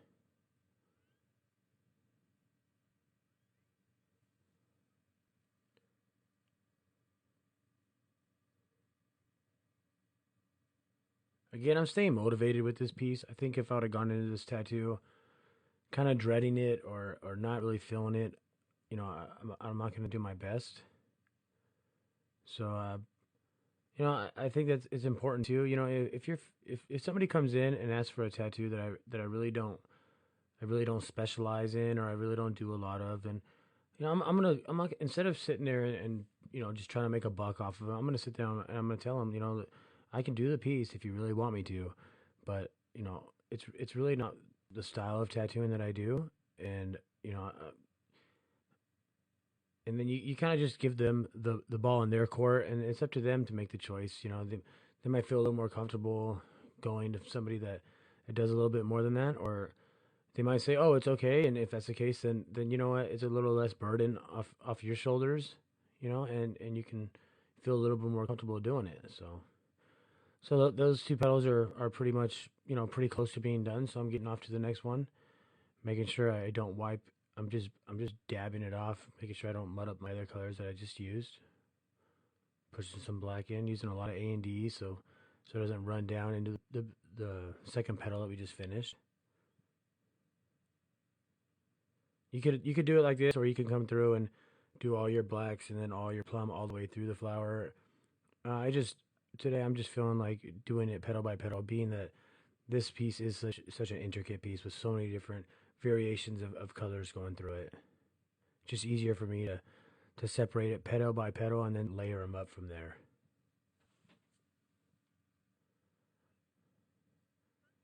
Again, I started with the black and now I'm coming through, building off with some of that plum. Not spending too much time on the skin, just kind of brushing it in, just getting that bottom layer in. Making sure I don't, wipe too much of my stencil to the left. That's why, as you see how I started this piece, I explained it in my black and gray DVD also that I'm right-handed, and being that I don't run lines on the majority of my tattoos, and unless things need to be sharpened up, like I did earlier with the bottom leafage and stem, I predominantly start right to left. On this piece, I started on the right of the bottom and got all the bottom shadows and the stem and the leaf done, and then I'm coming through and I'm just starting right to left as far as the petals go, kind of like a bottom right, and then working my way around, kind of counterclockwise, so I don't lose a lot of my stencil. I mean, as I'm wiping, I'm going to lose some of it, but which is the reason why I press so firmly while I'm making my stencils, and I go ahead and shade them also, because I feel like as you're shading it, you can look to the left and see the stencil right here where those little uh, center things are coming out. There's shadows that are drawn there already, and I think those are going to last a lot longer than just a simple line if I had just done the line, which is important because as you're losing your stencil, you can either draw it on or not, but it is your basis of what you're going off of right here on the paper. Of course, I have my reference next to me, and I could just freehand it if I lost my stencil, but these are the guidelines. It's kind of like having cones on a road, and it's just easier to stay within. Really introducing a lot of warm tones into this one. Just checking my reference. I'm gonna layer on some of the cooler tones up top after.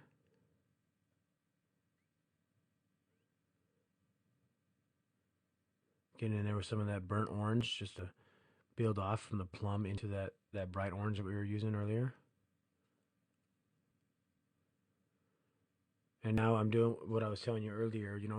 The complete opposite of the color wheel from the orange is purple, and so I'm just gonna come through and I'm just gonna brush over just a little bit of purple coming off that plum, and what's gonna do is just, it's gonna give it a really faint contrast that if I would have like spent a lot of time there, it'd probably be a little too bold, but being that I just barely brushed it over, it's just gonna introduce a little bit of contrast, a little bit of cools, and it's really gonna help when I introduce the rest of the cool tones into the flower. It just ties it all in, and that's something that's not really in the reference, but I just I do that a lot with my pieces, and I feel like I get a really nice outcome at the end.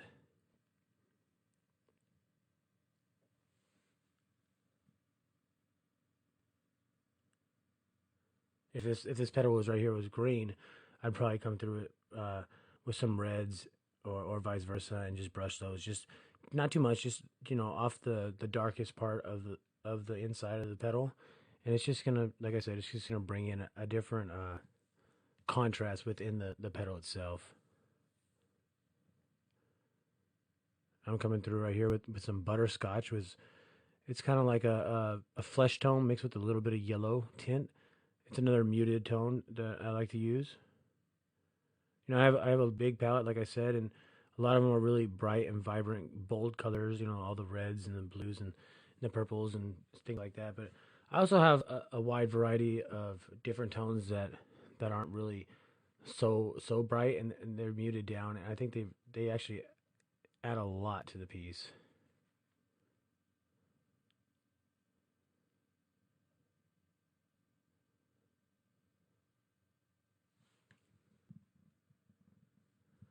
And I'm just layering in a little bit of that lime green looking ink right now. I think I actually mixed some sea foam right there with some yellow.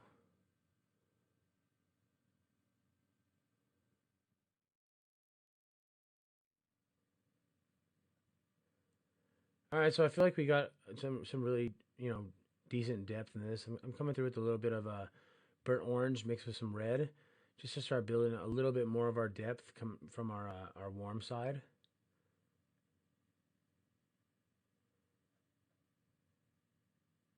Notice how the whole piece is getting fully saturated.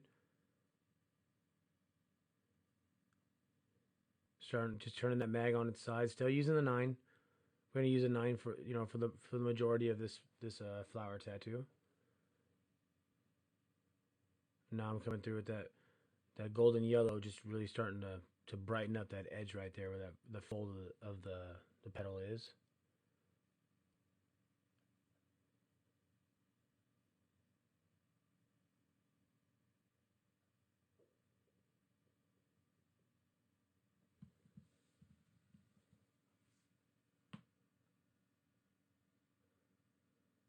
Definitely starting to get some really nice contrast between the cool background and the really warm flower.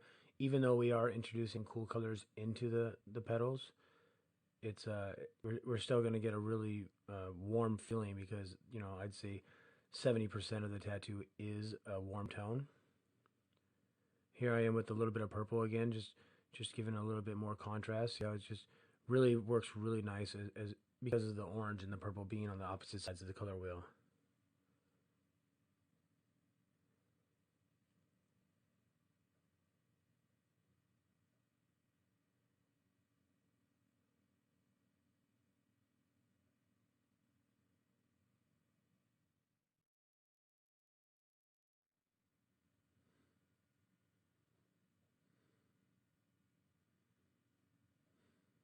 Coming through with the edge of the 9, you can see I'm just turning my mag on the side, just using, kind of making some lines with it, getting some of that texture in the next petal. Coming straight just with plum, no black. Not spending a lot of time in the skin, just trying to get it in there. Then we can start building off of it from once we have it.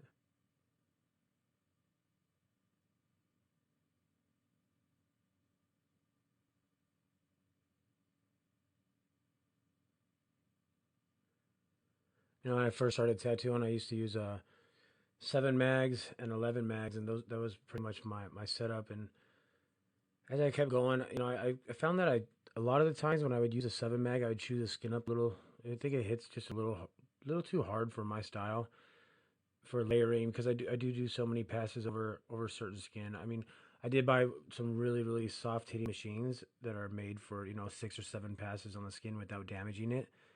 But with the 7, I was just getting too many areas that would come back a little scarred, and I have to give it a month and then touch up the area or anything. So I switched over, and since then I use the 9 mag with the 11 bug pin in it. I feel like I could still get into the really tight areas, just turning my mag certain directions. And I feel like using the 17 bug pin in my 15 mag tube, it gets the ink in so fast. And even if the machine that I use is a little punchy at times, it gets it in there without damaging the skin because it gets in on the first or second pass. You don't have to continuously make, uh, pass over pass on the skin and damage it.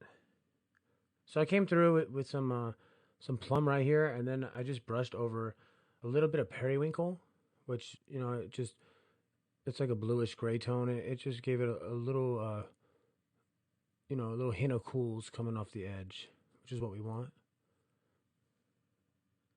Introducing some flesh tone right there.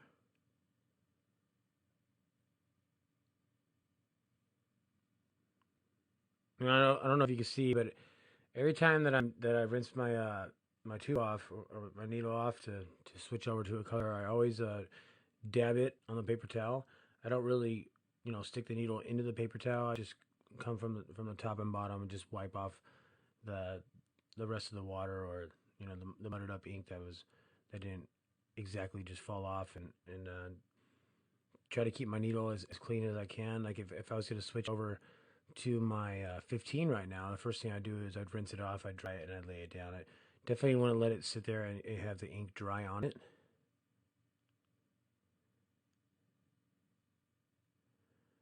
Starting to build some of my blacks in this next petal. Using a lot of A and D so that the ink doesn't run into the petals where I already have the oranges and yellows.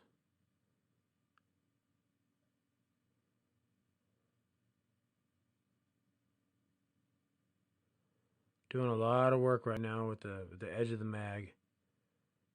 Getting some really tight areas right there, even with the 11 bug pin right there. Still being able to get it.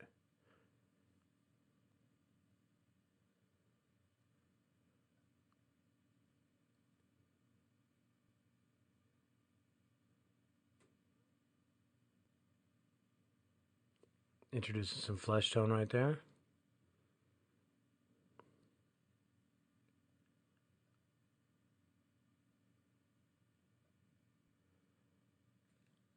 Back into some tangerine.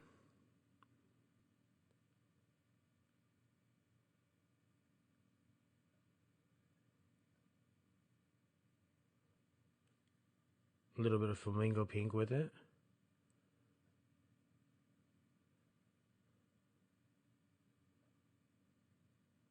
And just a hint of purple with it, just to bring out some of that cool.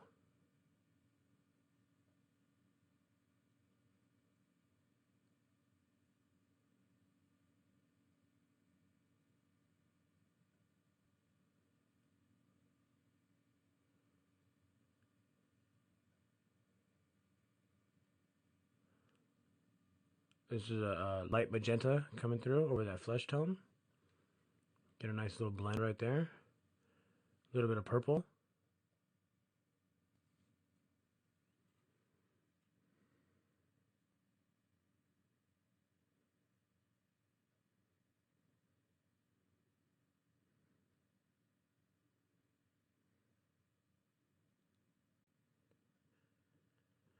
All right, now we're coming through with some more plum, trying to build up the shadows to the pollinia part of the orchid, which is those little stems that come off with the little pollens on the bottom.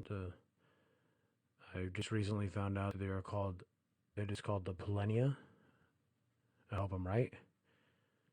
But we're gonna be working on those little, the brown pollen parts of it, little buds at the top.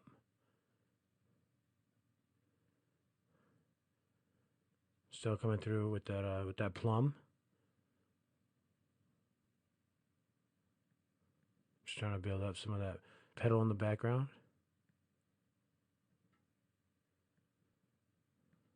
Really concentrating right now, making sure I'm checking my reference. Not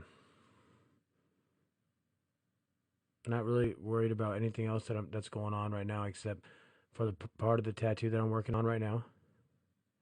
A little bit of purple. Just right over that plum. See how it's just brought in that new tone. Just layering it right now.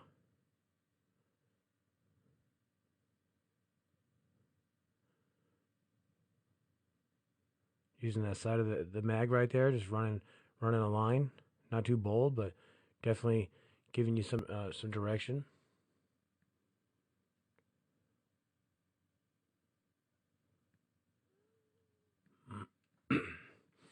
Back in with some of that really red.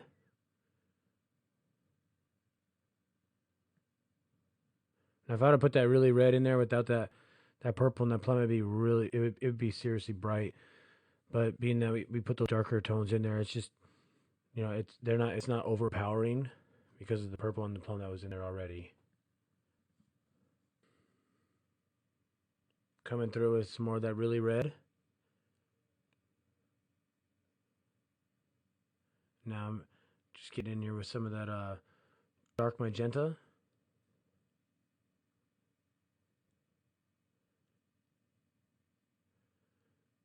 Getting a really nice blend, just layering color by color, sometimes going over it with another color, but just really trying to get a nice tone. Now we're introducing some of the cools right here with some of that icy blue. Again, it's one of those colors that doesn't really go in on the first pass, but I'm just really, just getting in there really quick and pushing it in.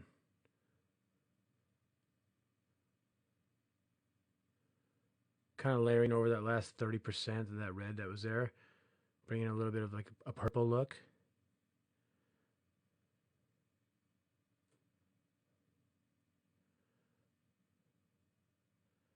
And now I'm coming through on top of that with a little bit of purple.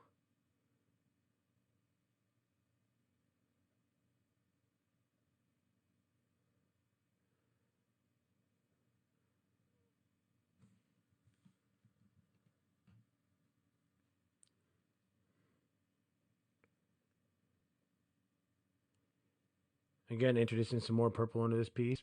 Being that I've been doing it on the other petals, I'm just going to fall through and just throw little hints in there. Just build some of that contrast within the petal itself, within the flower itself also.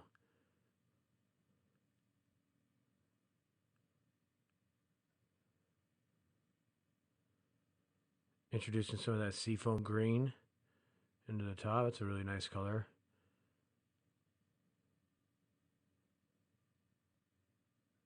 One of my favorite colors to use.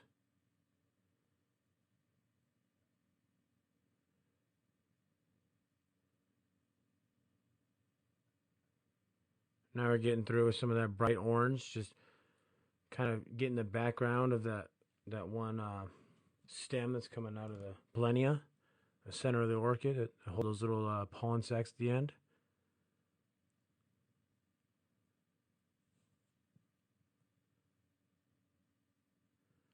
Still using the 9 mag. Probably going to do this whole flower with the 9 mag. Might switch over to some of the wider areas with 15, but for the most part, I'm using the 9 mag through the whole thing.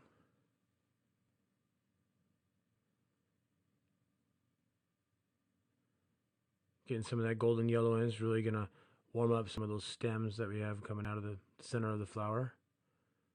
Already you can see it's just really coming closer to the eye.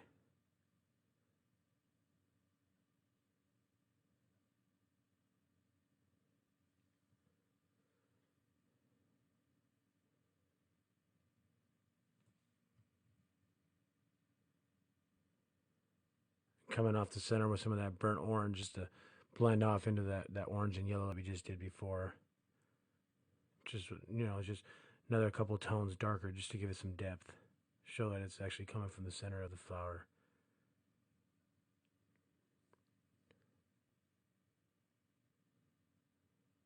Instead of coming through with like a brown or a really darker color like a plum, I'm coming through with just a little bit of that purple. And it's really gonna contrast the piece again. Like I said, I just try to use colors that are on the opposite of the color wheel, especially on a flower like this with so many colors, just to make it pop more against the skin. Just to make the colors contrast against each other as we're going. And you can see there's like 5 different colors just in that stem right there, and the reason I'm able to do that is because I'm just barely breaking the skin, and layering one over the other, using a really soft hitting machine. I'm coming in with some of that mid blue, building some of that texture within the petal. I've already put down the icy blue, and some of that seafoam green. So coming through with that medium blue and just using the side of the mag and really making it look good.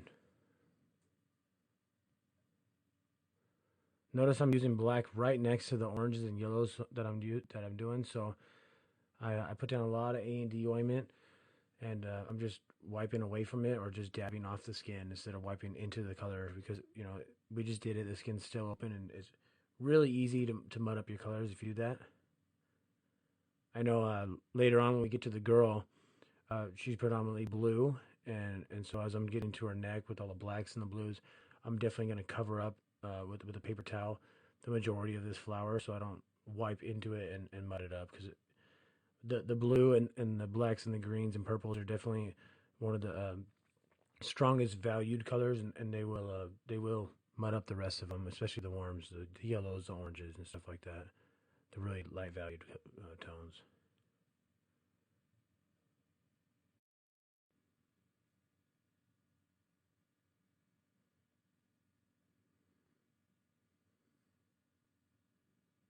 Again, I'm just layering back and forth. You see, I come through with my warms, and then I'm introducing some of my cools, and I'm jumping back and forth, just trying to get a nice medium in the middle, so they can meet. I came through with a little bit of purple over the reds that we did, and then I came through with a little bit of magenta, just to give it a little more of a smoother transition from the warms to the cools. And the way I found that the easiest way I can do it is by kind of just bouncing back and forth and finding that perfect medium in the middle.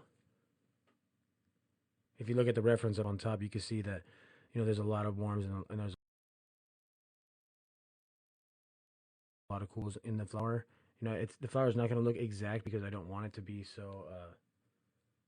I want it to be a little brighter, being that it's on a girl. But for the most part, that's what we're going off of. So I'm just using the side of the 9 right there, just getting that black line right there. I could have done it with the 5, but I wanted to look realistic. And if I pulled out a 5, I probably could have got the same exact line, but I could just turn my mag to the side without switching off to a different machine and keep going from where I'm at. Again, black with a 30% fade off, and coming through right after with some of that plum, just getting right off that 30%. Really starting to get some life in this flower. I'm really excited, motivated about it. Definitely something that I want to be doing right now, and I think it helps when you go into anything and you're excited about it and can't wait to see what it looks like. You're definitely going to see some of your best work then. If you're not feeling it, or if you start feeling it, like you're going and 2 or 3 hours into it, you need a break, then take that break. Go get something to eat, take a walk, drink some water, whatever you have to do. But get your mind right while you're tattooing it. It really, you're not going to be on top of your game unless you're, thinking about being on top of your game. And that's no matter how great of an artist you are. Everybody has their off days or their off times. So if you start feeling like you're losing it a little bit, step back. Take a break, look at it, figure out the things that you need to do, that the changes and stuff, and get on it.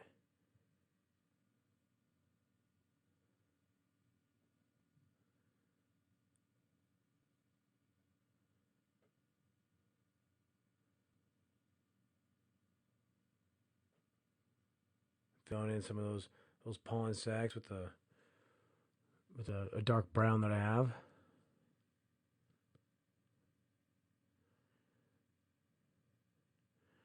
Notice as I'm going, we're starting to lose some of our stencil to the left, but not enough that I have to freak out right now.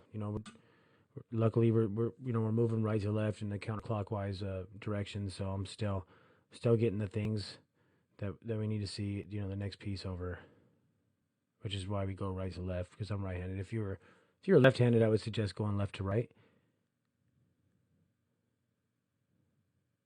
I probably could have come through at the very start of this piece and done a little bit of line work, or blood shaded, blood lined a couple things, but I've just found, my style. I just do a really dark, intricate stencil, and then I go from there. And I never really had too many problems. I keep a pen next to my palette in case I need to pull it out, or a skin graft or something.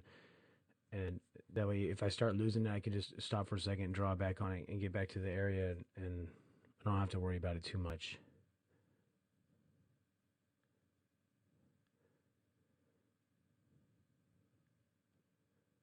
Still using the 9, bringing in some of those blues up top. Or is it, no, that's some periwinkle actually.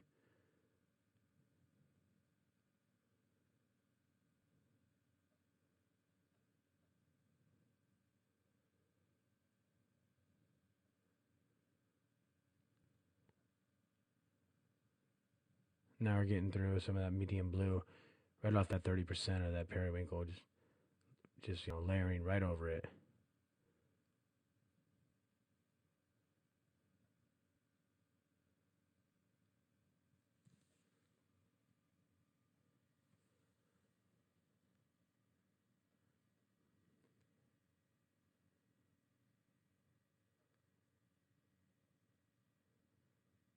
Building a little bit of depth with some dark blue there now. Just a little hint.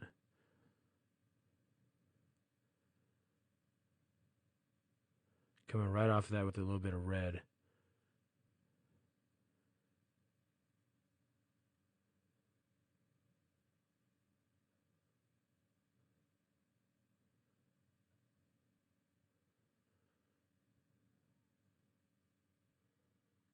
Now I'm starting again with a little bit of flesh tone. There's a light flesh tone, so then I can just build off of. Kind of just trapping in the shape of that stem coming off the polenia again. Just bringing some orange into it now.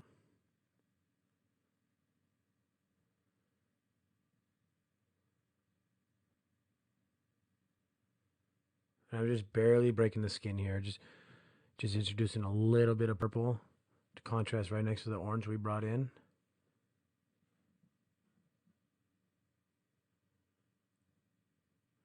Tying in a little bit of that blue that was coming off the top right into that purplish skin tone look.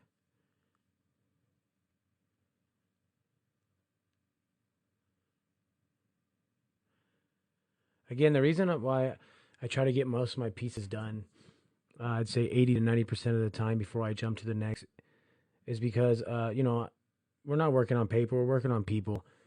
And the whatever I can do to keep my client from moving around or jumping. You see, she's feeling that a little bit. The more I can do, the better, because the my style of tattooing, I can't just sit here and do an outline, because I don't run an outline when I'm doing realism. I do different tones and different shades that create an outline, or a lot of like background noise. So the way I get through it is I just go piece by piece, working my way from right to left. So kind of like how I started with the bottom behind the flower, and now I'm working right to left through the flower, and then I'm gonna jump up to the girl and work right to left. I mean, of course, you're gonna feel little bits here and there that are really close to the image that we just finished, but I mean, it's a tattoo. You're supposed to feel a little bit of it, and she's gonna get through it. But if you have a client that can't sit through it, then you're only as good as what they can sit through.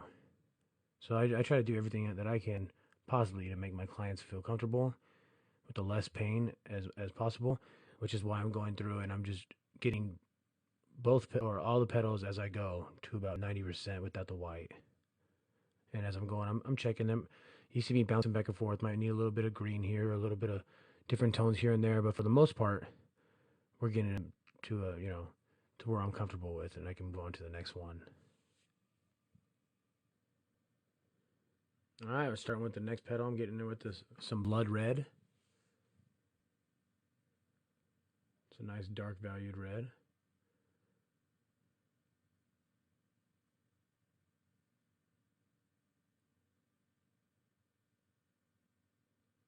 I'm just using the edge of that 9 right there on the edge between those two petals, and just separating, getting them a lot of separation just without a line, without any really dark tone. You can definitely see where the next petal comes off out of the flower, the center of it.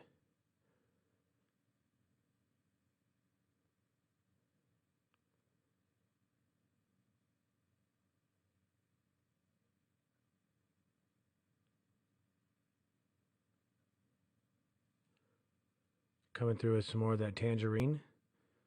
Really, really bright, vibrant color. I love this color. It's almost like a red mixed with like a burnt orange, but I just found it easier.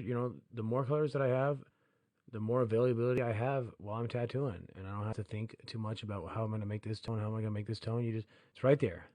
If you need a little tone darker, then come with a darker value color, and if you need it a little lighter, just get in there with a little flesh tone or some white, and I mean, it's so much easier just to buy a wider palette of ink and get busy. Starting to introduce some of the cooler tones on the edges right there, some of that icy blue, just barely breaking the skin right now. Not spending too much time, just moving kind of fast.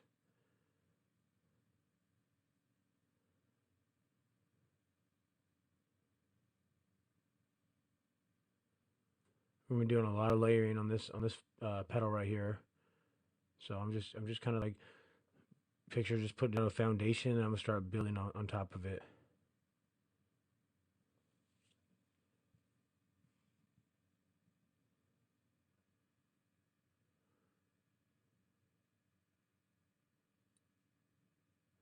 Starting to push some of that purple in there now. Getting a nice smooth transition from blue to red. Blue and red make purple, so of course I'm gonna layer a little bit of purple in there just to kind of smooth that out in the center.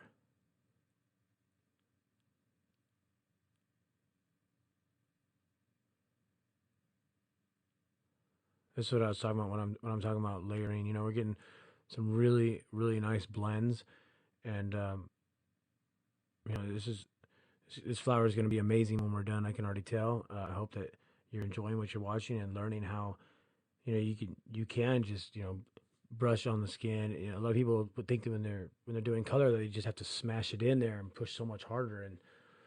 And I used to think that too.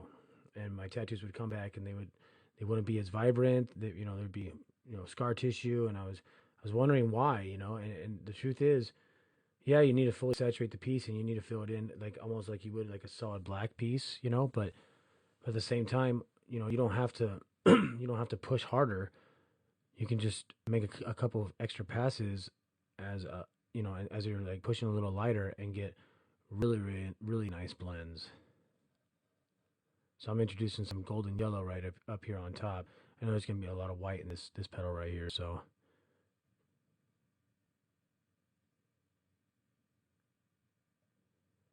definitely getting a lot of contrast just in this piece of the tattoo alone.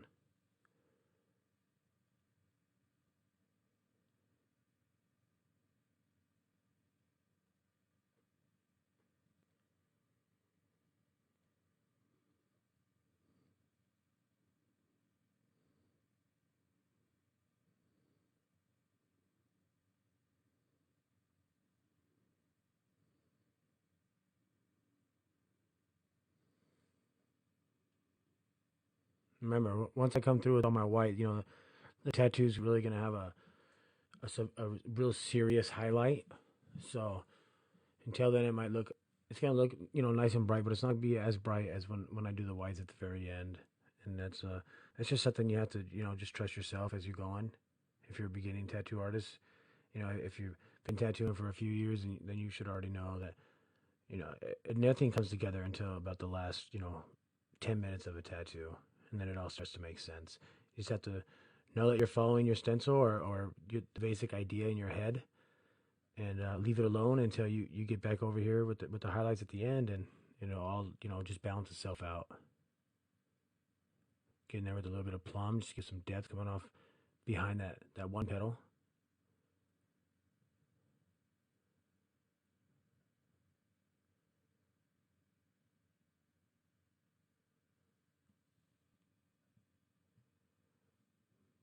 Back in with some of that butterscotch.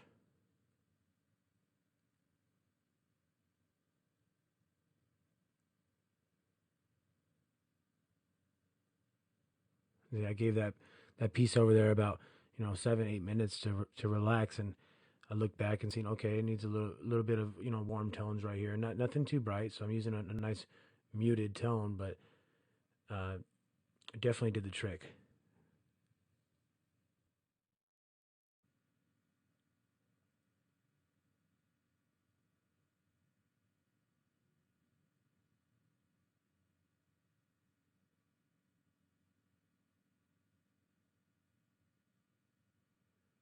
Starting to build off some of that background blue between the petals and the bud that goes up. Not going through with the concentrate at all. Just building up with that medium blue.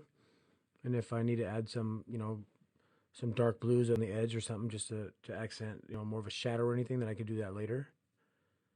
But you know as we're moving up, I'm just trying to get lighter and lighter with everything. So the bottom of it has a lot of black and blue concentrates. As we're moving up, we're going to be pushing a little bit more of the mid blue, and then when we get to the top, the girl's going to be blue, so we'll probably switch over to like I don't know, maybe like a pinkish or something to really contrast against her. So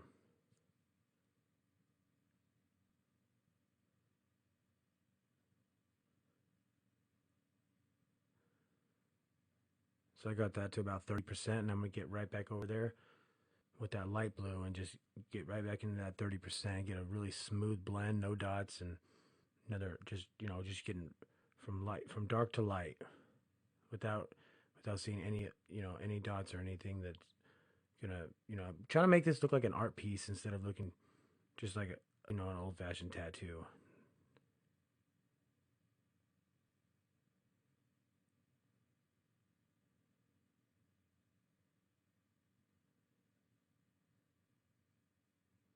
Nice smooth blend right there.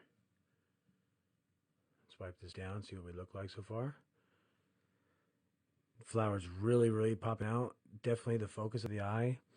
The leaves and the stem on the bottom are definitely they're there. You see them, but it's not the first thing you see. It's kind of more like a faint image, and that's what we were talking about earlier. We want to kind of look like a photograph, and I think we've got what we're looking for right there. Coming through with some of that Georgia peach, just off the edge of that 9 right there. You can see I'm just kind of running lines with it.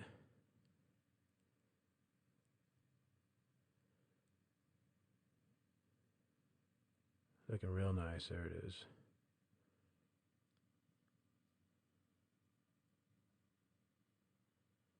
All right, getting in there with some of that dollar green right there. Just the muted green, just to push off the edge right there. Give it a little bit of shadowing. That's one of those colors that works really well. Dipping into the ink cap and then into the rinse cup.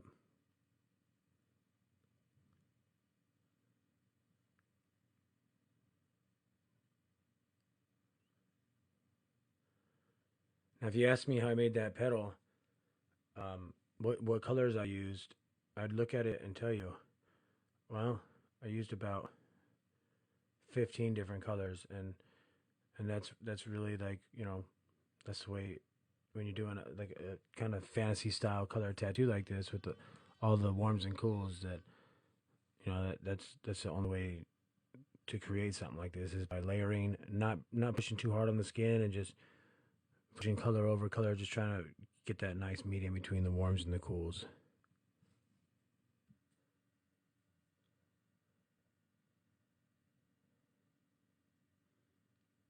Just going over a little bit of that red, making it a little bit more vibrant. You see when I first did it, it looked really bright, and then once I introduced all the other different layers that I did, kind of muted it out. So we're going through and just bringing in some more of those reds, and now we're just coming through with the side of the mag, just trying to get the center of that fold in this petal.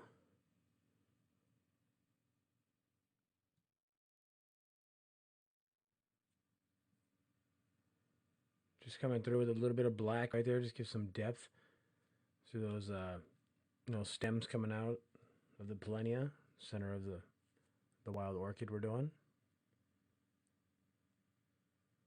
Doing a lot of magging on the corners right there, just getting some tight areas.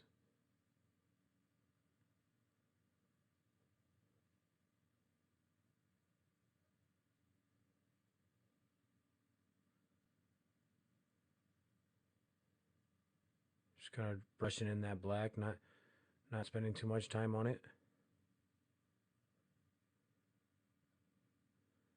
Now getting right back in there with that plum, right over where we just did. That little layer of black, that little gray that we just put in, is just going to give it one tone darker, as you can see.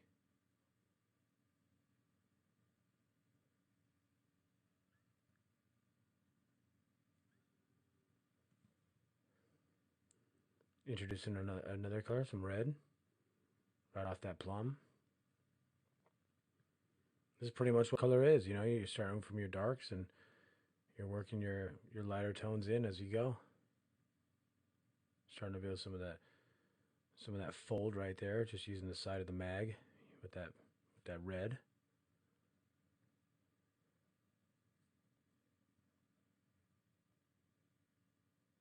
Again, you can see that I'm not spending a lot of time on the skin. I'm just kind of brushing it in. Don't want to get it to the point where if I make another pass that it does damage it, or just layering as we go, just different colors. Look at that petal that we just did before. I mean, all the different contrast with the warms into the cools, back into the warms on the edge. I mean, some really nice blending right there. And we just did it back and forth, working on some warms, working on some cools, and back and forth. Now we're coming through with some flamingo pink, which is a really vibrant reddish hot pink look.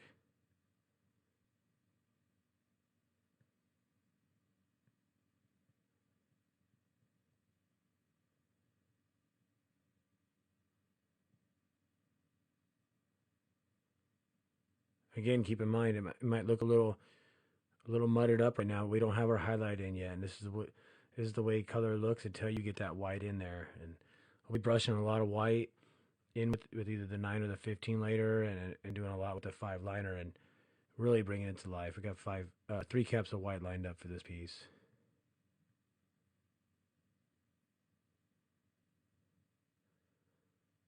Coming off with some orange now, right off of that flamingo pink that we just introduced. Still using the 9 mag, which is, like I said, it's an 11 bug pin, but being that the diameter of the needles is, a quarter skinnier, we're using, it fits into a 9 mag tube. Just brushing in some of that golden yellow in the areas that we left open for it.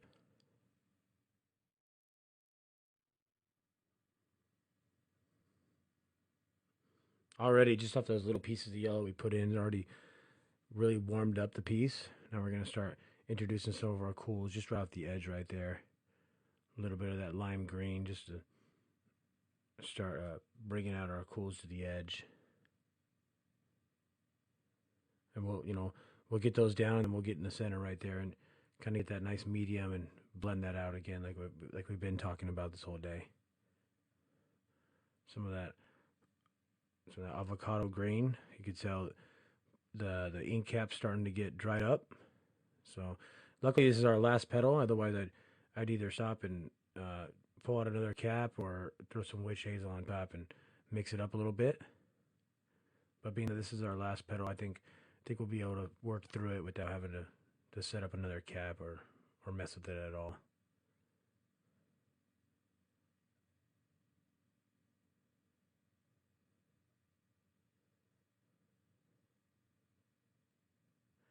Coming through with a little bit of background coloring now. Some of that medium blue, just off the edge, and we'll work that off into some light blue. Just really, instead of it really keeps the piece soft too. That there's no lines. Don't get me wrong. There are pieces that do need lines, and there probably will be a couple on here. You've seen how I've been turning the mag on its side and kind of acting like it was a liner just to work on certain areas. But if you really want to keep a piece really soft and kind of artsy looking, then it's just like like on the black and gray video where I did the portrait. It's you don't want to run a bunch of line work because it's just going to flatten the image. It's a really hard, bold look, and that's definitely not what we're looking for today. Starting to bring some of that icy blue into the cool part of this petal.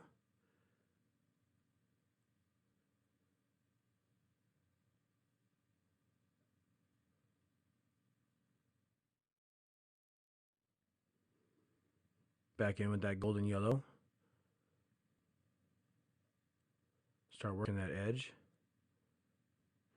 Really contrasts nice against that blue. Like, you wouldn't be able to see that yellow right there as bright. I mean, you'd be able to see it a little bit, but you wouldn't be able to see it as bright as it is without the cool tones around it, like the blue below it and the little bit of bluish green that we already pumped into the flower. And now we're just coming through a little bit more of that golden yellow, just mixing it in. This is the Georgia peach. Kind of just trying to accent that fold of the petal, how it folds up on the edge.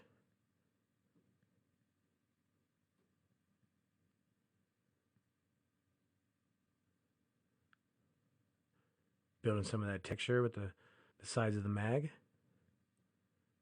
Some more of that butterscotch.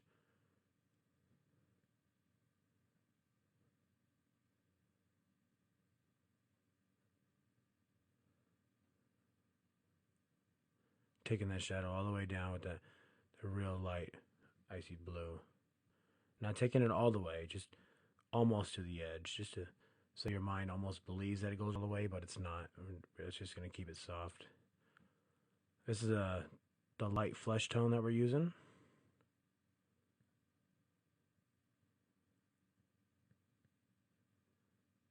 Rinsing my machine again.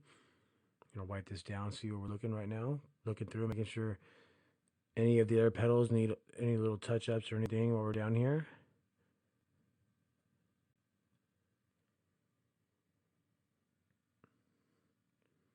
I feel like we need a little bit more of a shadow right here, a little separation. So I pulled out my 5 liner and I'm just coming through with that dark blue, running a couple lines, mostly on the under part of where the shadows start, just to bring all it will do is bring the flower out a little bit more, a little bit more focus.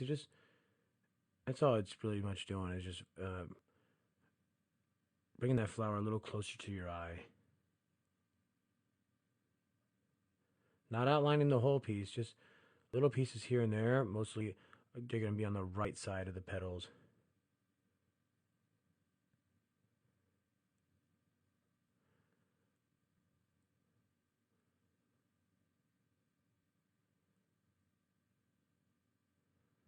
Just a little bit of line work right there.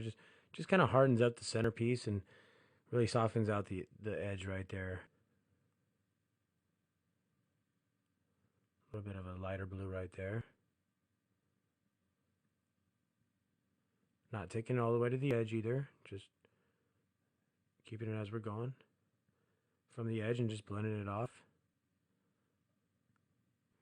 We'll wipe this down. I think that'll really bring the flower to the eye now. Really, yeah, I'm feeling really comfortable with the way we're looking right now. Still motivated.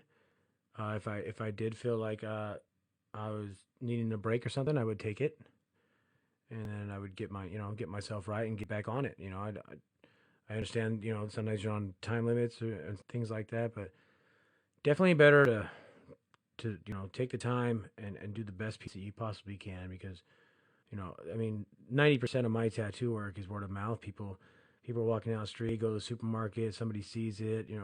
I don't even pass out cards anymore. I just give stacks to my customers, and they go, and it's a lot easier for them when people ask, oh, who did that? Oh, here's his card.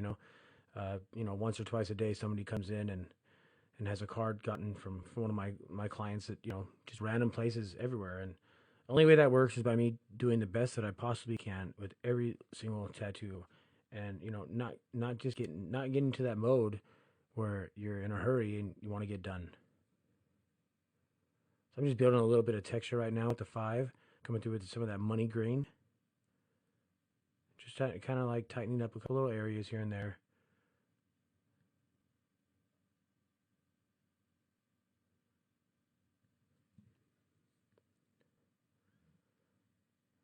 Back in with some plum, just bringing that one petal out more.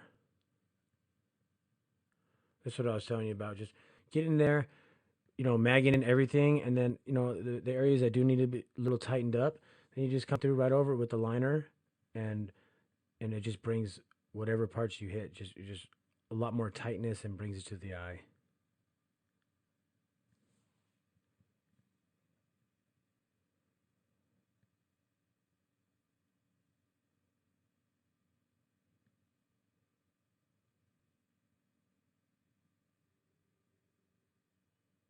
Just bringing that shadow on the right side of all those little stems coming out. Not using black though. I don't want to harden it too much, so I'm just coming through with a plum, tying it in. Really getting some focus. See how the other two look, and these ones right here don't have the lines yet, but we're doing, just watch how they come to life now.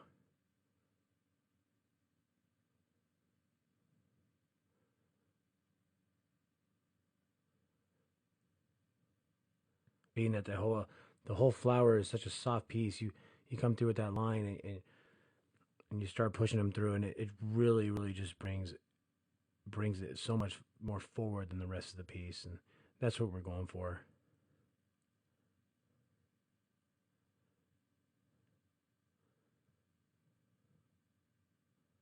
You remember how dark that black looked when we first pushed it in to those little pollen sac things and as the Polaria, but or the Plenia. Well, you come through with the five liner and you just hit the bottom parts, and you can see it just brings a whole another darker contrast of black to it.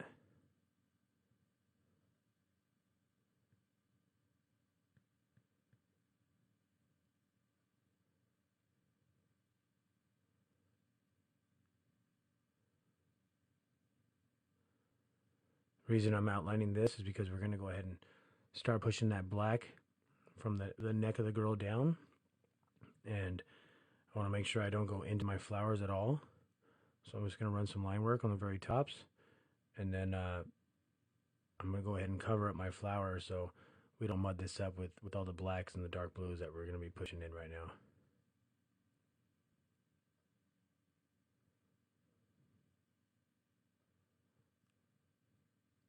A little bit more depth right here. Look at all that texture we got just by using the side of the mags, using some, different reds and oranges in there.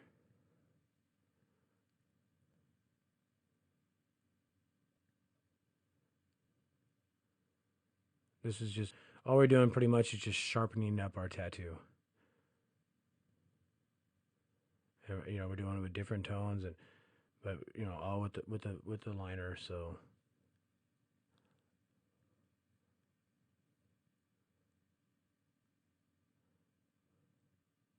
I'm sure I could have done it before without doing all the shading, but me personally, I probably would have done too many lines and just over hardened some of the areas. And I feel like when you do it like this, you're looking at it, you get a little bit more feel like what needs to be more focused.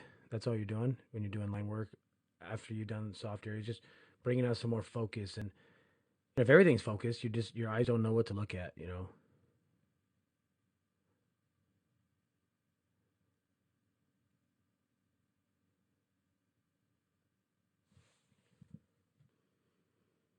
Okay, so I'm going to introduce a little bit of the green to the center of the flower where the stems are coming out.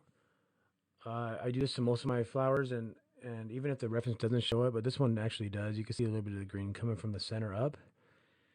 And once I get it to where I'm going to go ahead and start pumping the white into this piece already and just covering it up, because I know I've been working on this flower for about 3 hours now, and with the girl being up top, probably another 2 hours, and I'm just kind of worried that my client's not going to be able to sit through the white later on. So I'm going to go ahead and get the white in, wipe the piece down really nice, and I'm going to cover it up and start working on the piece that we're doing up on top. Yeah, I'm really happy with where we're going, so I'm going to start magging in with our 9, just not really trying to get really really bright areas with the 9 mag, just trying to brush them in, and then I'll come through after petal by petal and really hit our highlights with the 5 liner.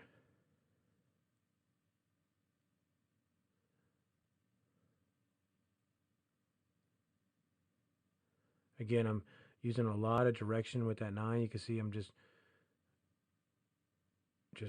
turning it on its side and trying to get little highlights here and there. You'll notice the areas that I left clear are really going to show the white a lot more than the areas that I'm brushing over with that where the flesh tone is, and I'm just building some texture with the edge of the mag also.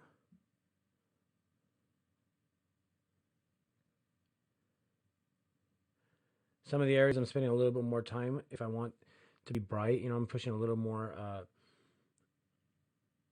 into the skin, but other areas I'm just brushing in real quick, just because it probably won't show up as vibrant as the other ones, but it, like I said, I fully saturate my piece, so no part of my tattoo gets left flesh tone, or not flesh tone, but skin tone. Everything gets touched with some kind of ink, and that's what really brings my pieces out, is that the whole piece is done. See how I did that just with the side of the mag right there? Got really thin, almost looks like I did that with the liner.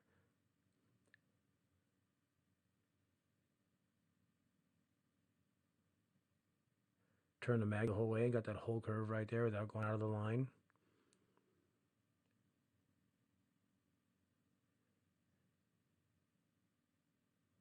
Same thing here. Just really turning my mag and getting a lot of different texture and a lot of direction just by using the edges. Really bringing a lot of lighter value and highlights into the piece.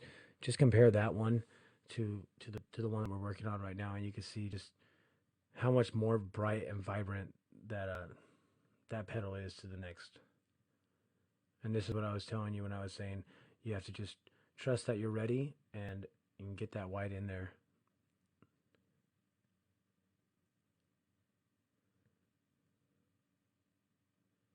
Again, using the side of the mag just to get some quick, I don't want to use the 5 right there. I don't want to be like too bold, so I'm just using my mag. I'm gonna wipe that down. Still coming through with the 9 mag, just magging in some of our highlights and that top petal real quick. You're doing all of this with the direction going up and down instead of going back and forth with the mag.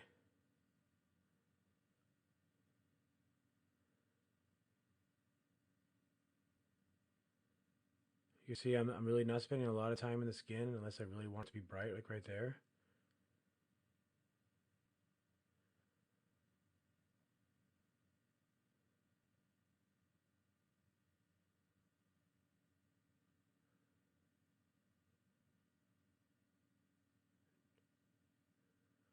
And this is what I'm telling you about how I was telling you can get in, you can get into some tight areas with a mag. All you have to do is, you really first thing you need to do is really be comfortable with the way your machine runs and the way it runs while you're running different needle, groupings on it.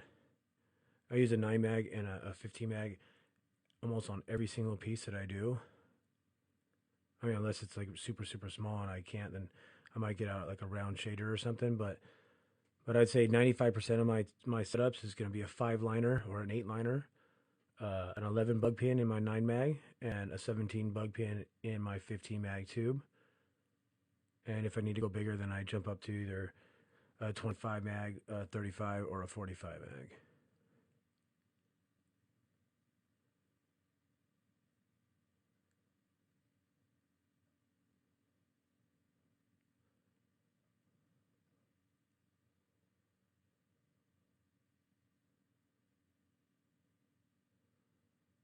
We're just brushing in that white. We don't, this piece is really soft. I don't want things to be too bold. At the end, I will come through with the 5 and bold out the areas that need to be.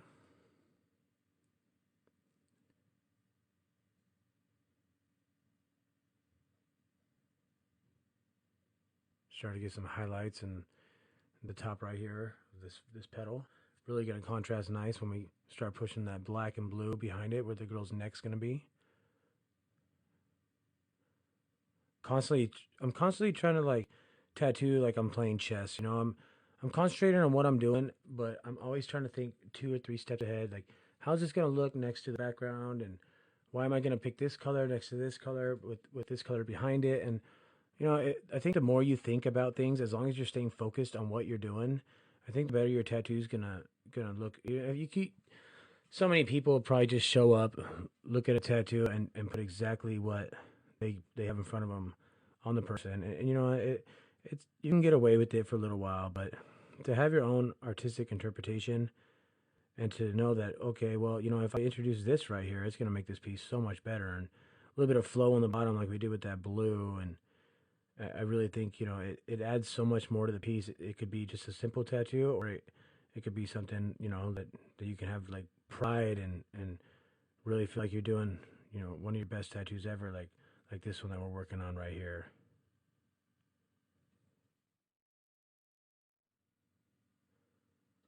Again, I mentioned in the black and gray video, and I'll mention it here too.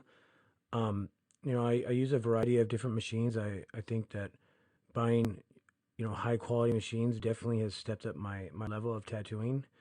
It seems like as soon as I spent the money and bought some handmade artist machines instead of just using some you know some crap that you could buy off of just some internet site, I'd say within a month my tattooing had doubled, and since then it's continued to grow and grow. I mean, every it seems like every tattoo I do, people are telling me it's my best tattoo, and it's a good feeling because I take pride in what I do. It's not to me. It's not just about how much of a buck I can make. I get to go home and half the time I'm telling my wife like, look at this tattoo. It's not. I'm not at home bragging about how much money I had. I'm at home like kind of shocked that that I'm able to create such a beautiful piece of artwork on somebody. So if you have any questions about what type of machines that I run, since this I have switched over to some machines that I think are unbelievable, and I don't run pneumatic machines. I run coils. I've never ran a Numa, and I don't want to take anything away from them, but I just enjoy the way an electric coil machine runs. And so, but yeah, if you have any questions, you can go on my website. If it's not up yet, it's in the mix of being built right now. It's carlgrace.com, and I'll answer any questions for you. I will push you towards the artists that I know that do make fantastic machines for every part of whatever tattoo you're doing, and hopefully you can get some more direction as far as where you're going. I went ahead and finished the flower right there. I put down a really thick layer of A&D, and I'm covering it up with a paper towel. As you can see, I'm using the 15 right now with some solid black, and I definitely don't want to mud up the last 3 hours of work that we just did on that flower. So I'm going to keep it covered until we get all this black and blue in, and then at the end we'll wipe it down. And I really think we're going to get some a really beautiful tattoo. A lot of contrast with the warms within the flower, and then the girl being all monochromatic with the blues, and then I am going to bring in some really faint pink out background, I believe. Yeah, I think pink will be better. I was thinking maybe like an orange or something, but I think that would be might be a little overpowering. I just want a little bit of flow and a little bit of direction in the background, nothing too much. I want your eyes to be drawn to the girl and to the flower first of all. So hopefully when we're done and you're looking at this video, the first thing that catches your eye is the flower, then to the girl, then maybe to the under leafage and stem of the flower, and then the rest of the piece just all it will just come into your eyes. So that's my goal, and I hope hopefully we can accomplish it.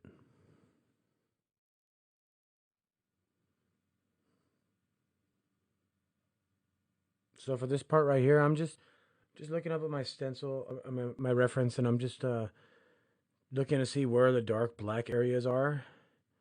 Notice I got the majority of the flowers still covered. I'm going down with a lot of A&D as I'm wiping. I'm wiping away from the flower, definitely. Don't want to mud it up.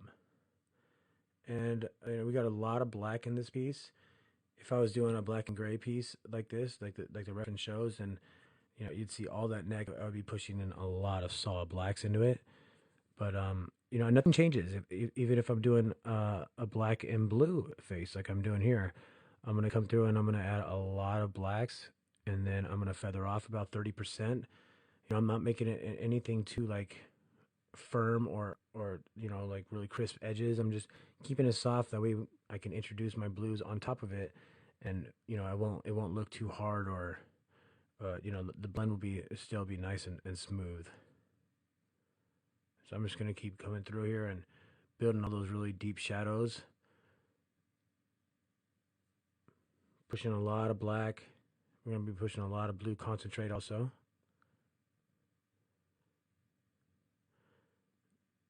I don't know if you can see it in the video, but I'm really slowing my hand down while I'm pushing this black. I'm spending I'm not moving my hand as fast or as like far as the strokes go. I'm just kind of just doing really small circles and lines, trying to get it in on the first or second pass.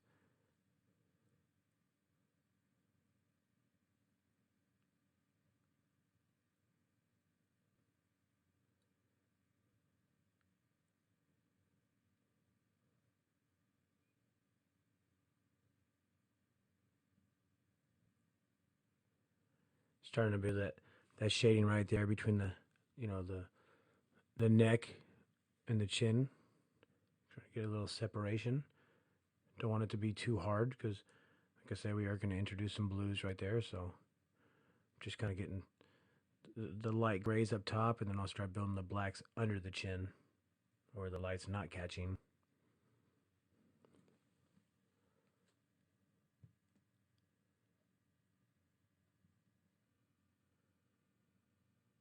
So I know a lot of people ask me, what types of ink that I use, and like I said, I use a variety of different companies.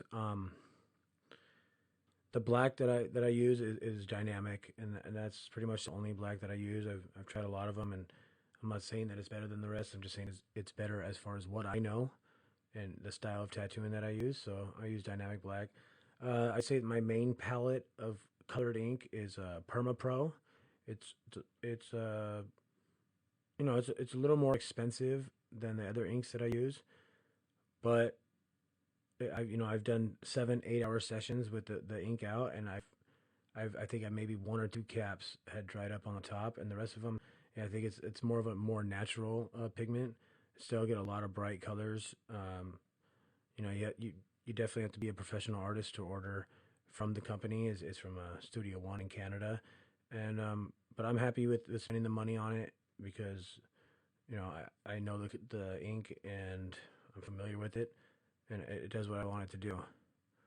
As far as the other companies, I use a little bit here, some intense, some eternal, some fusions, some moms.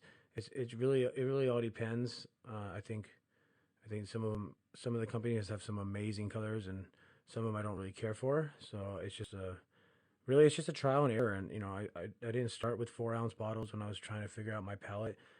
Luckily, I had an artist at the shop that was really familiar and introduced me to try this and try that. And so out of trial and error, I figured out what was best for me.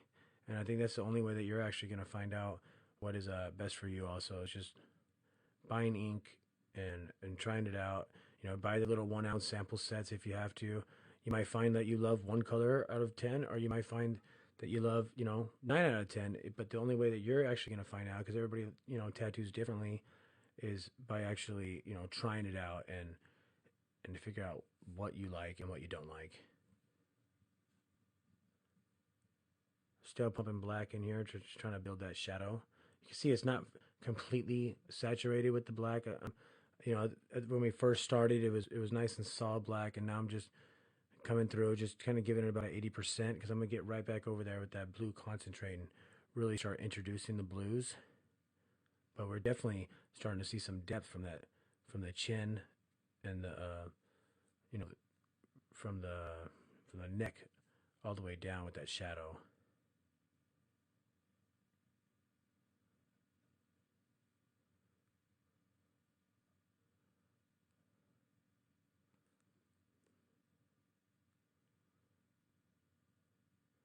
Still keeping the majority of my flower covered with the paper towel. Don't want to mud up my lighter tones in there. I put a lot of A&D down, so it's almost like having a thin layer of protectant on it. I mean, Of course, if I wiped it away and the black was behind it, it would go into the colors and we'd have some problems. But I think we're doing all right now.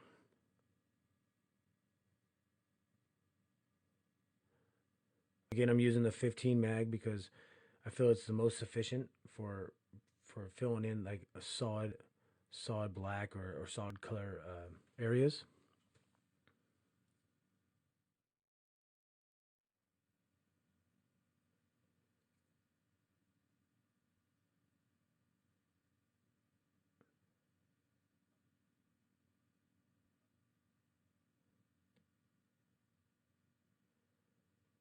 Putting down a nice thick layer of A&D right there, and just making one more pass.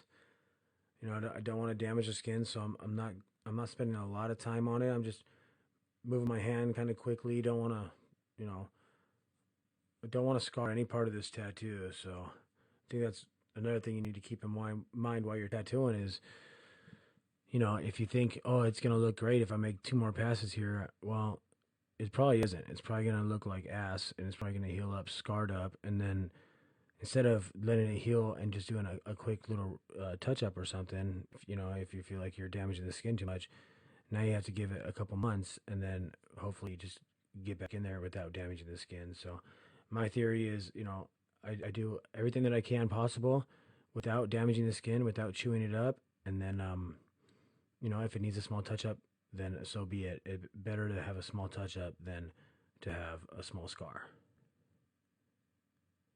We're not doing this tattoo for a picture. We're doing this a tattoo for a client. So keep that in mind when you feel like you might be overworking the skin, and definitely tattoo with some kind of ointment, whether it be bacitracin or A&D or just simple Vaseline or whatever you choose. Definitely use some kind of ointment to keep the skin nice and moisturized.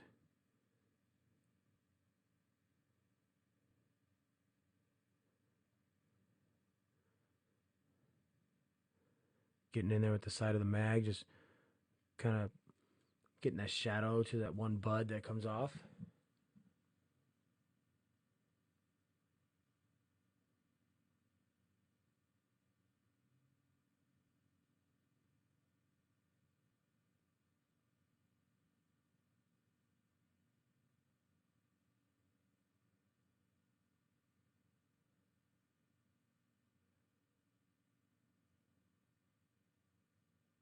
And if I was gonna do it some black and gray, I'd probably be, you know, doing it pretty similar as to what I'm doing right now, which is the black.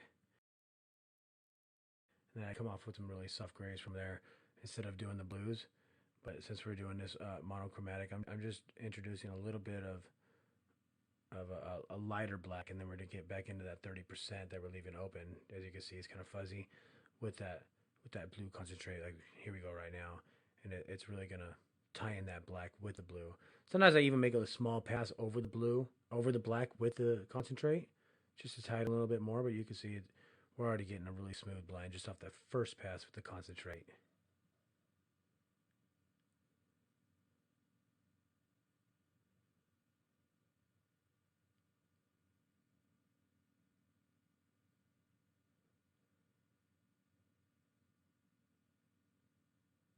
Getting some nice shadowing on one side.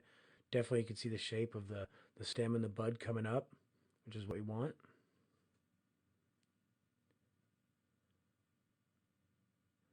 Now we're introducing a lighter blue right off that 30%.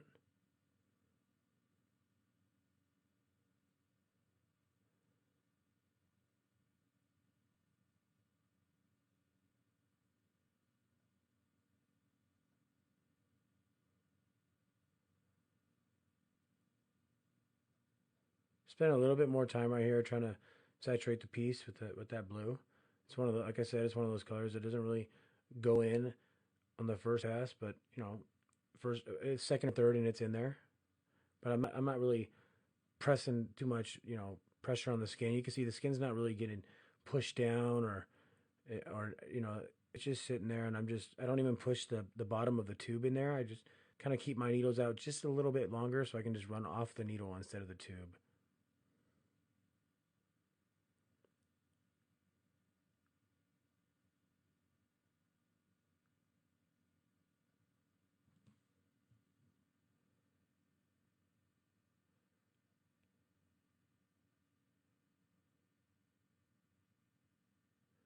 Got to get back in there and give it a little bit more blue right off the blend off the black.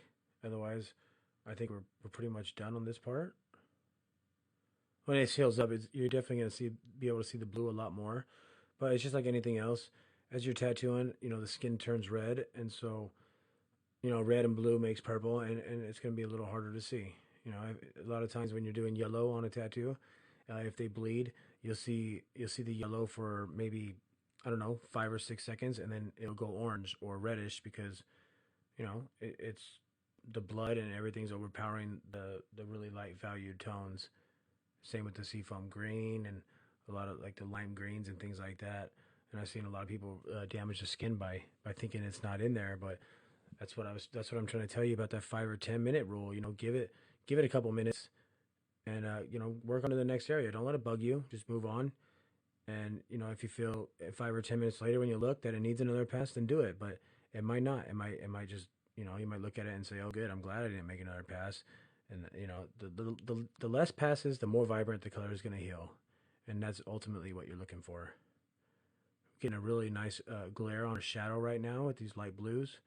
Even though we started with the solid black to the concentrate, just that one little inch of light blue, and already it's already starting to light up.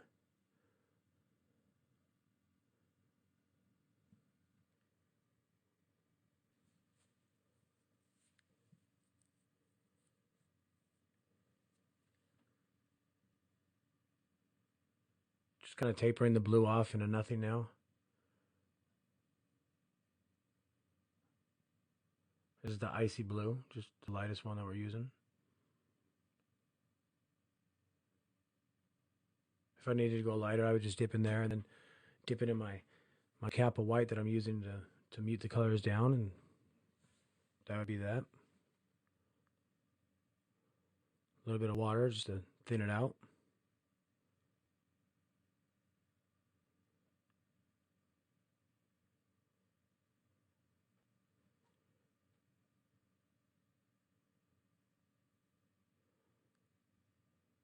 Just a little bit of blue concentrate with the. You can see how I just dabbed into the blue concentrate and then got a little bit of that medium blue too, just to give it a nice deeper blue tone without being as dark as the concentrate.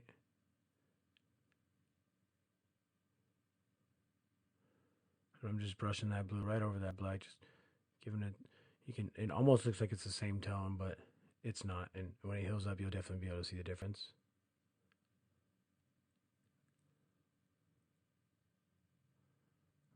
Some mid blue right there, just give it the highlight.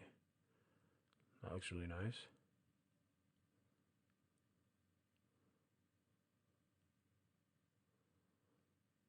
Now that the flower is really starting to pop against the blues up top also, which is what we're looking to get. Still covering it up so we don't mud up our flower. You're probably thinking, well, how come you didn't just start with all the blue in the background and then get to the flower? Well, because there's going to be a lot of white in this face. There's a really bright light source coming from the left. And I feel like it wouldn't have been very nice to my client to get in there and then come back in 6 hours later and start pushing that white, first of all. Second of all, I just really enjoy working from the bottom up and from the right to the left. I feel like my stencils last a lot longer. It's just what I've always done since I started this method of tattooing without any lines, keeping it nice and soft. And so it works for me. You might be able to do something like that, but for me personally, without running any lines and keeping it nice and soft, I just work from my bottom up, depending on the piece, of course. And but I always work from the right to the left. Unless I start losing my stencil, then I'll start doing some shade lines or whatever I have to do, and then get back over to the right and get right and finish it up till we get to the left hand side. Just brushing over a little thin layer of blue over that black. Neck looks really saturated. Looks like it's nice and full, and that's what we're looking for. And you don't see the little neckline in the image as much, but I know it's there. You could, if you just really concentrate. You can see that it's just a little bit of lighter tone right there. So I just came through with the blue concentrate instead of just keeping that black all the way through. And I think it accents the neck just a little, just enough that you can see where it ends and where it starts.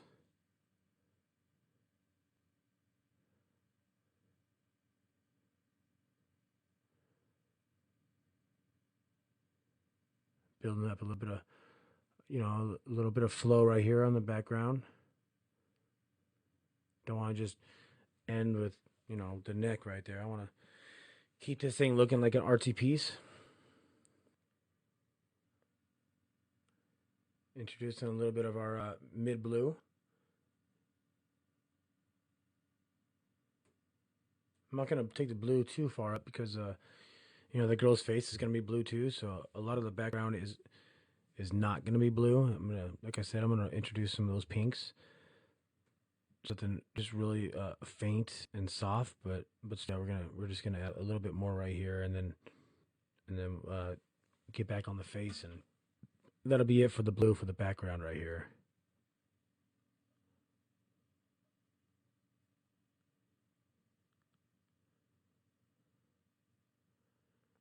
Definitely starting to see some depth just from the neck down, or from her chin down. The whole shadow.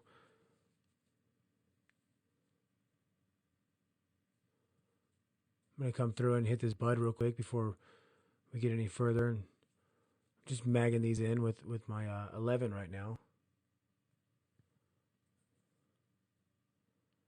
Keeping it on its side, just almost like running lines with it.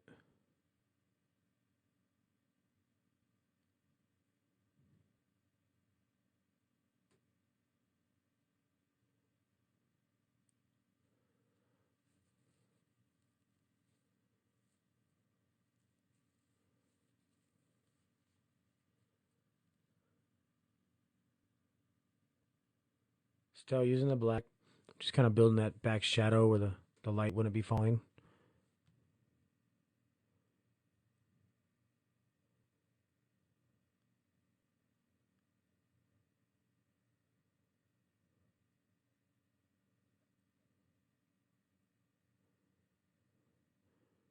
Already starting to see some 3 dimension in the flower bud. Now I'm coming through with my plum again, just coming right off where that black was, just kind of lightening it up. Amazing how dark it will look just with the black there, and then one more tone, on top of it or right next to it, and it already looks like just a really really rich, colorful piece. Making sure I keep the areas where the light's hitting it, nice and clean, and getting some glare already, just with 2 colors. Coming through with some of that burnt orange now, just right off that plum. Want to keep this bud nice and bright, but we're not gonna bring too many colors into this. I don't want. It's kind of in the background of the flower, so we'll just introduce like maybe 5 or 6, and we'll just call it a day with that. A little bit of red. Kind of running some lines with the side of the mag with the 15 on this one.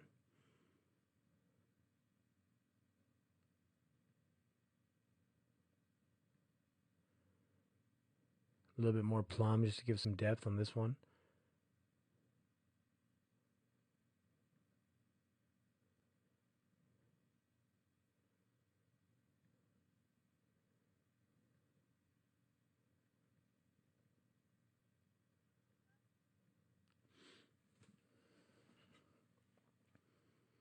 Now I'm gonna come through with my golden yellow and start really warming up this little bud part of the tattoo.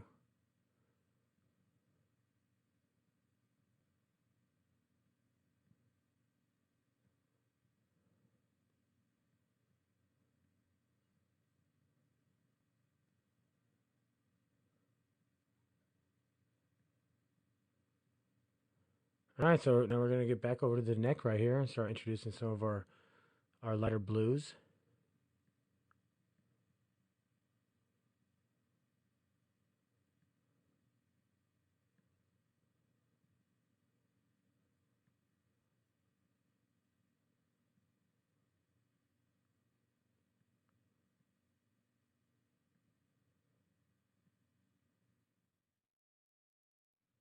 Really gonna bring out the shape of the neck with this blue. The majority of the neck was filled up with that black and that blue concentrate, but we're gonna come through with that mid blue, and it's just gonna lighten it up just enough.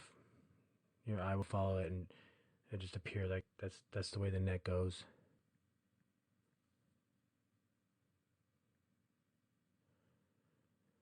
Start building up the shadows under the lip, the girl's face. I'm using the 9 mag right here, doing a lot of turning, getting some nice thin areas.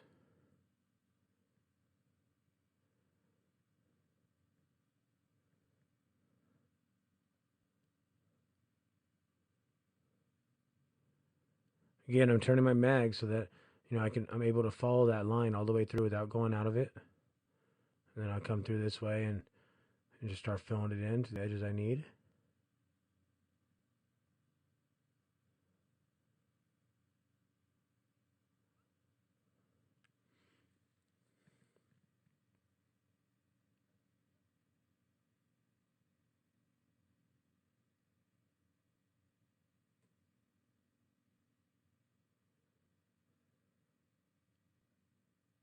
Back into the black. Start hitting the shadow under the nose. Remember, we're doing this face. We're gonna do some high contrast here. There's gonna be a lot of black, a lot of undertone shadows, and there's gonna be a lot of white that we're gonna push through this. I'm gonna show you how to do that later with running a mag. A lot of people have a hard time doing white with a mag. They only feel comfortable doing it with a round shader or with a liner. And already we could just see from this angle that the nose and the mouth, there's already some depth. That they already look real. And once I get in there with that blue coming off there, it's really gonna pop and make sense. So I'm just getting back over to this ear now with some straight black. Start building that up. Again, I'm going right to left, and I know my client's feeling it right now. She's been getting tattooed on for some hours now, but it's still nothing. If I would have outlined this piece, or if I would have came through and did all the black and the blues first, and then jumped around, that's why I went like section by section as we went, and just trying to help her get through it. As a tattoo artist, I hate to say it, but I really, really don't enjoy when my customers are just sitting there complaining the whole time. It kind of takes me out of my element. So I do everything that I can for them and for me also, just to try to keep things as comfortable as we possibly can for both of us. No, I'm pretty sure you can relate when you have a client that's screaming or crying and giving you a hard time. It's just you almost want to just say, all right, well, we're done. Just come back tomorrow, or come back in 3 weeks when you're when you've eaten something. A lot of times I'll just grab them a little sucker or a soda, try to get their sugar up. That helps a lot. I've found that it's happened a couple times. When people they feel like they just can't take anymore, and I'll be like, all right, let's take 5. Here's a buck. Go buy a Coke real quick and drink it, and here's a lollipop, and get back in there. And they're like, oh man, that really helped. Like, yeah, because as you're tattooing on somebody, their blood sugar does drop. They're bleeding. They're going through a little minor stage of shock. So you ever get to that point where you need to finish up, you got an hour left or something, and they just can't take it. Try that and see if that works. Also you can always introduce some of that Bactine. It does remove the stencil, so I don't suggest doing it on areas that you do have the stencil on. But what I usually do is I'll spray it down, let it soak in for about 5 minutes, take it off, wipe it down, and it won't numb the area completely, but it will just take that edge. And when you're going for long periods of time, and any little sense of relief is going to be appreciated. So I'm just building up these blacks right here, getting the shadow of the hair on that side of the face, just really getting some high contrast on this face right here. A lot of black, and we're gonna get some mid tones coming off the cheek and stuff like that with the blues, and then a lot of whites. I really think this is gonna make this piece just so much more. It's gonna pop. really excited about it.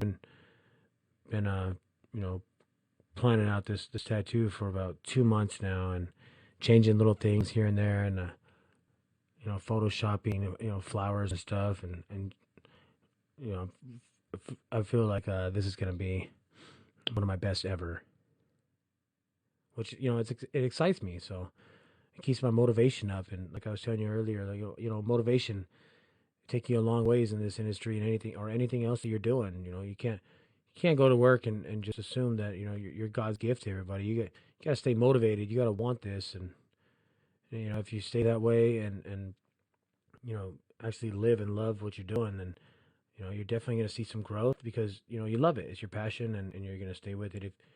If you don't, and you just show up to work for a paycheck, then you're going to continue doing flash off the walls, and not seeing any progress, and you don't have anybody to blame except yourself.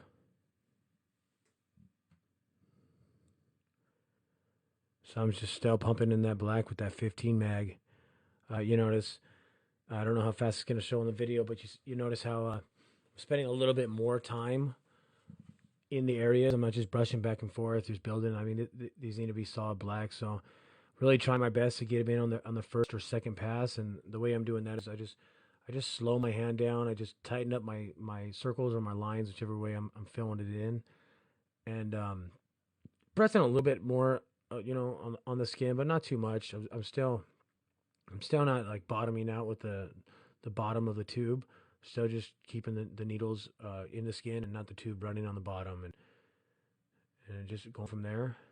Got a really nice machine right here that helps me pump in that black. So again, if have any questions on what I run or anything, you could just contact me at the website. It's carlgrace.com, and I'll answer any questions you have and direct you the right direction. I got a lot of friends in the industry that do build up really nice things, and you'll actually be able to talk to somebody instead of just getting an email saying, yeah, send me 500 period.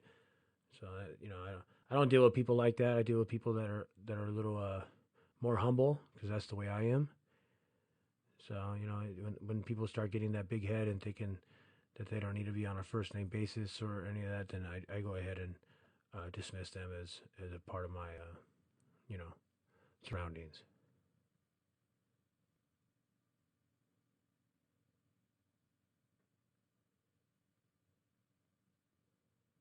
Just getting that one last pass of that black in there right there. Just really getting that nice shadow. That solid black coming through. Now we're going to get on this eyebrow. Switched over to the 9. And again, I'm just using it almost like a liner. Just turning it as I go. Just following it through. Don't want to spend too much time on it because I'm starting to lose my stencil on the eye. So I got the eyebrow in there. I could build on it later. Now I'm just going to start building the lines between the eye and the eyelid. Some of the eyelashes. Going to get a lot of deep shadows under the eye on this one too. Really feel that it adds so much more to the piece. So even when my references don't have that, if anytime that I can, I always try to add some shadowing to the piece. I think it just really, really helps. I'm doing this whole thing with the side of the mag. You see, I'm just turning it on its side, just kind of using it as a liner.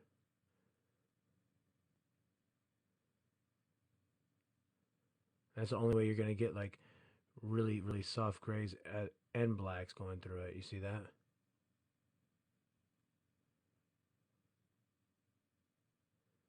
Of course, I'm going to get in here with the 5 after and tighten up whatever areas I need to, but for right now, this is sufficient so I don't lose my stencil. That's really the name of the game. Tattoo as good as you can without losing your stencil, and then come back and just tighten everything up like we've been doing.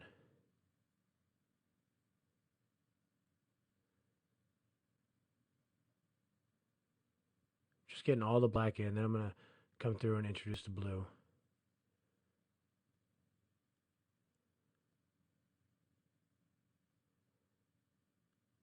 Almost just running a line right here with the side of the mag. You see it's just following it through there.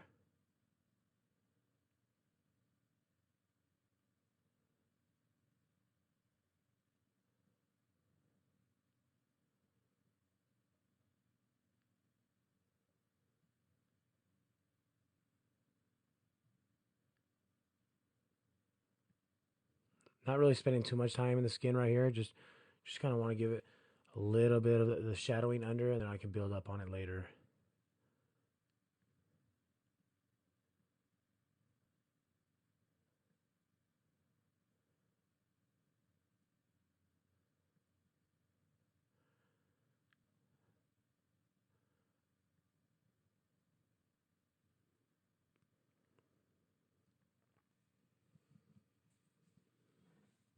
Again, still using the 9 mag. I'm not going through and harding the image with a line right now. I'm just kind of following the shape of the face with the 9, just sculpting it in there all the way down.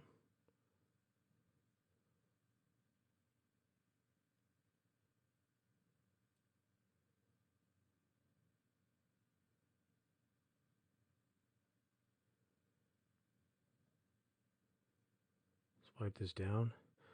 So there's our foundation for the monochromatic of the face right here. You can definitely see where the light's hitting the face already, and we're gonna go through and start introducing some of our blues and bring this face to life. All monochromatic style. Monochromatic meaning one tone, and this one's gonna be blue. So this is the blue concentrate, and we're just coming right off that edge. Just kind of giving it a, getting really tight down by the black, and then just giving it like maybe a 30 or 50% blend off the bottom or off the top, so that way we can get back in there with our mid blues and our lighter blues.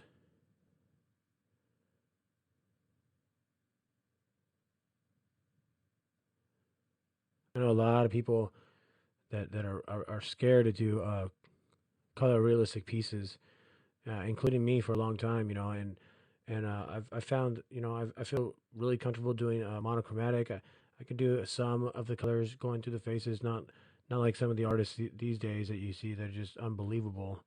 Um, but this is, I think this is a good little step for people to start, is just start doing things that are one tone. Just do it all, blue, or do it all red, or do it all pink, or whatever you think, and you'll start understanding, just the different values from a concentrate to a really light valued ink, even though they're the same color. And then once you do that, then you can start, bringing in some other colors and going from there.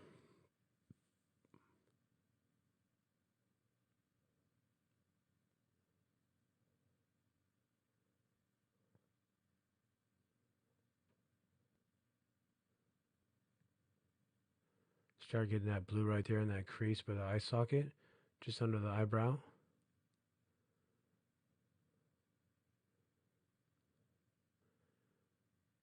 Again, we're just layering it. If this was black and gray, then just pretend like I went through with all my blacks, and now I'm just coming through with all my dark washes. That might be the easiest way for you to realize it. Still using the 9 mag.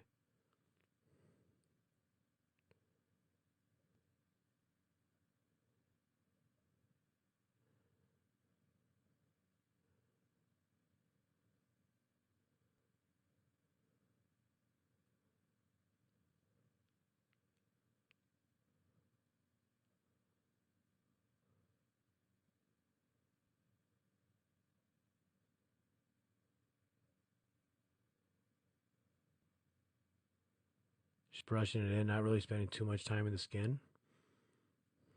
Just getting a little bit of water, just thin it out a little bit.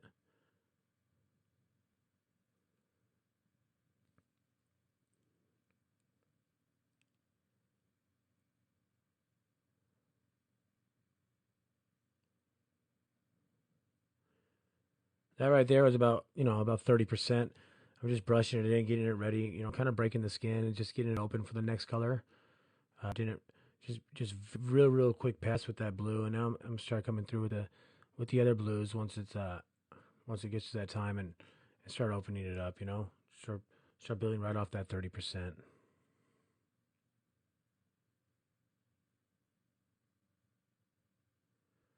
And you can already see it's already starting to get so much depth just with the two different colors.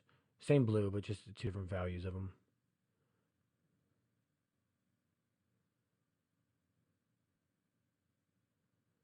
Still using the 9.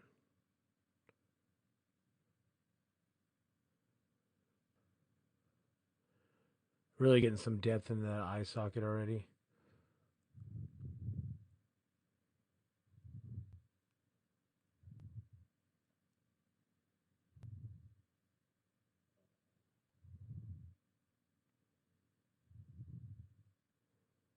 Just making quick passes right now with the medium blue. Just getting ready to blend that off into the light blue.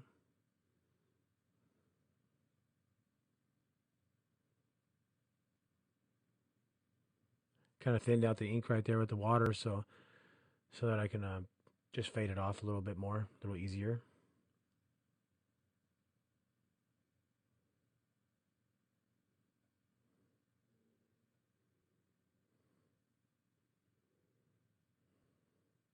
Again, dipping it into the water so I can thin it out. Just getting right over that edge where I left it kind of loose at 30% and just brushing right over it. Not really spending too much time, just making quick passes. Not pressing too hard on the skin either. Just trying to keep it where it's at. And build it up as we go.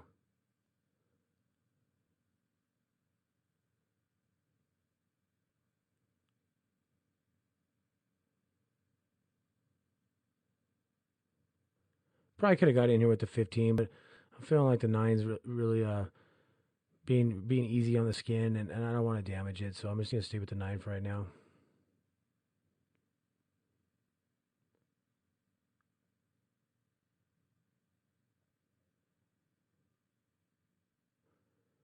Making sure my blending's just true all the way through. Just any little holiday or anything, I'm just getting in there again.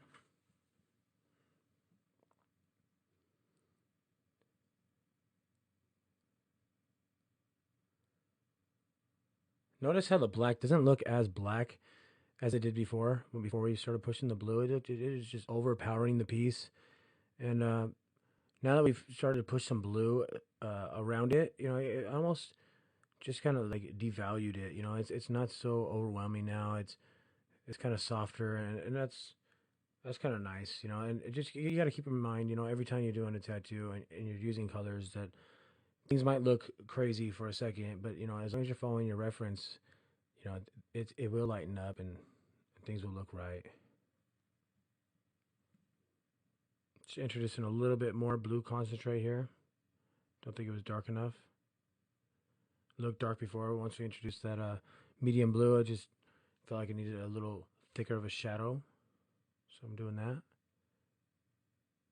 Again, better to do it now than to have gone too dark or to damage the skin by not being able to see it before. So now we're going to introduce our light blue. We're still using the 9. We're just, I'm not going. I'm just barely pushing this into the skin. I don't want to be overpowering on it. It's just kind of like the highlight of the blue, if you would. It'd be kind of like the lightest wash that you would possibly be using if you doing a black and gray piece.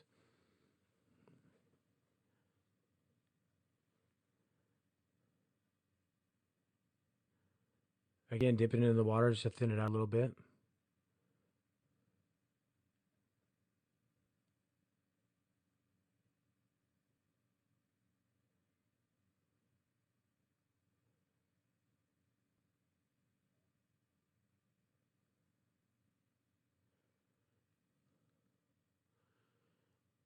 Face is definitely starting to take some shape. And all we've used is 4 different colors. We came through with the black. From there, we came off with some blue concentrate. From there, we came off with a medium blue, and then into our sky blue. And just watch how fast these lips come to life. We came through with some black, and there's some blue concentrate. Here's our medium blue, right off that 30%, kind of overlapping, giving a little bit of shape, not going all the way through because we want to get the lip texture. We're just doing that with the side of the mag.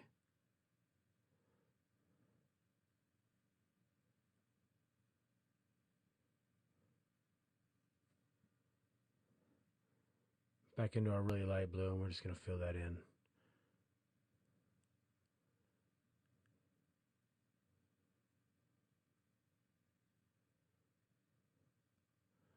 Now look, that lip looks really nice already.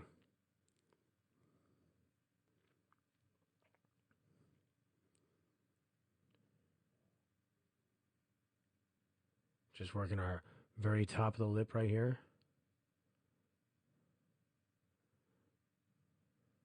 Gonna come through and kind of just blend that off. I started with the really light blue. Just kind of get a nice medium pull through that. I didn't want to come with some concentrate because it didn't call for such a dark true blue. But I mean, look at the lips right there.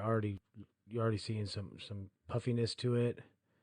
Looking really nice. I'm just gonna come through with some of this blue concentrate now and kind of hit the edges so the black's not so bold. Give it that blue look.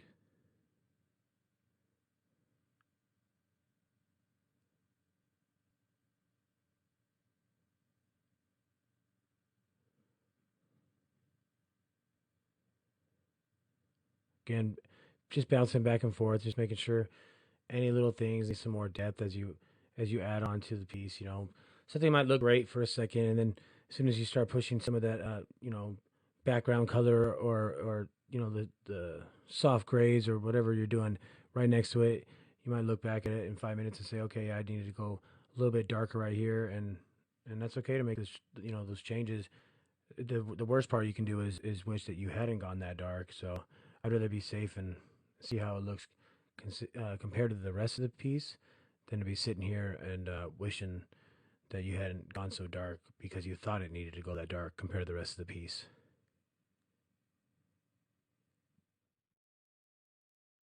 Gonna start building some of these undershadows for the eyelashes with that blue concentrate.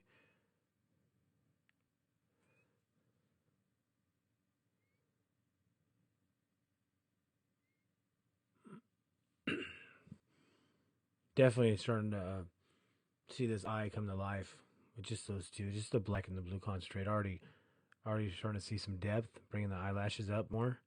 Not keeping it all the way black. Just came off. I started with the black from the eyelid, and now I'm just tying that into some blue concentrate. Just kind of softening it up a little bit as we go.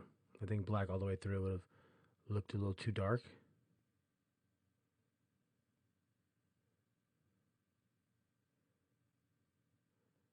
Again, right here, how that black looked about 60%. Now I'm just coming right through with that blue, and it's gonna be nice and dark, but it's still gonna have that blue tone to it, and that's what we're looking for. I'm gonna start building off my nose. It's a really soft blue. She's using the edge of the mag like always.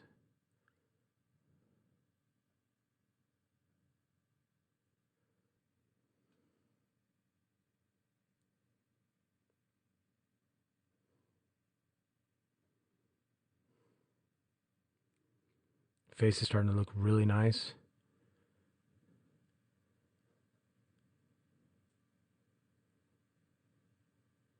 Start brushing in some of this soft blue just to emphasize where the nose falls. Doesn't take much because keep in mind we are going to keep this a high contrast piece. There's a lot of light coming from the top left direction of her.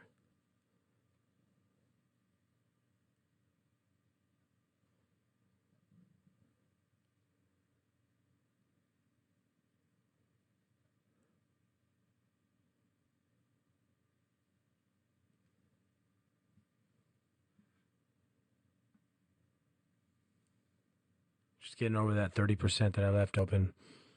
That really soft blue right there. Just to kind of soften it up for that white that we're going to bring in after.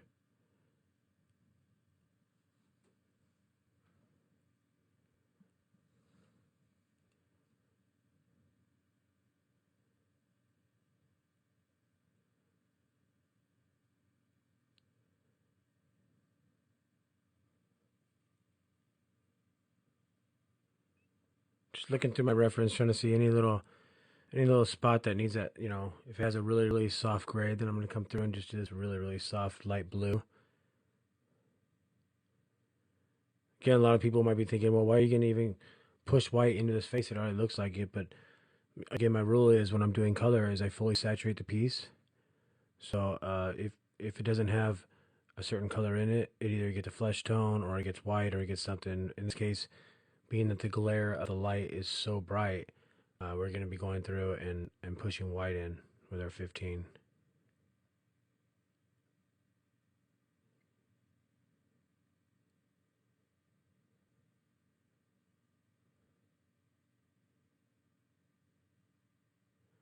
constantly checking my reference, make sure I'm not making any mistakes.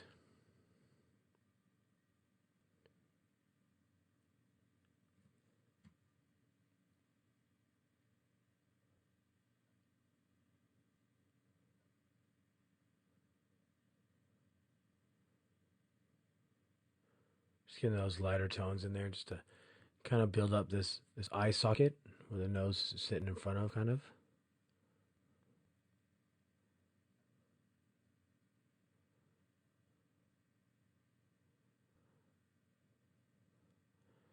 Kept the face nice and soft by not taking that black all the way down. I just took it down to where the hair went down. I just kind of just thinned it off right there, and then we can take that light blue all the way up and get it nice and soft instead of looking all flat.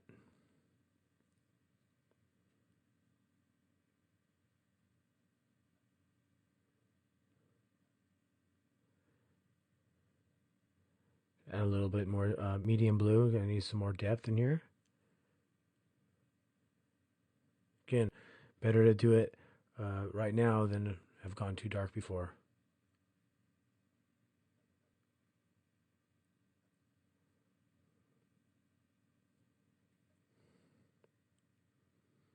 Introduce a little bit more light blue up here by the forehead and a little bit around the hair, and we'll be ready to start working on the other pieces, the background and the white of the face.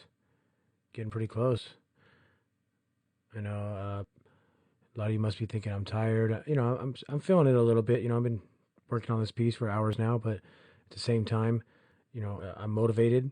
I'm excited about how the piece is coming out, and you know, I think that is gonna overrun the fatigue. You know, I'm taking a couple breaks and, you know, make sure I'm properly hydrated and things like that. So I'm doing okay.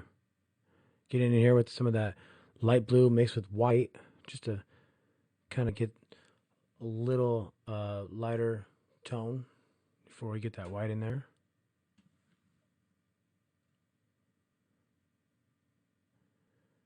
Now I'm jumping up to the hair, just gonna start pushing some of that blue concentrate in there.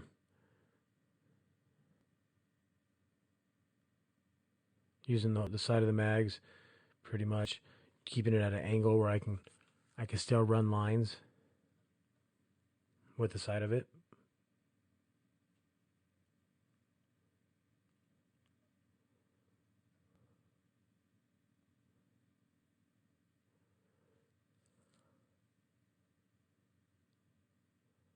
Adding some blue to that strand that kind of catches the light as it's falling down.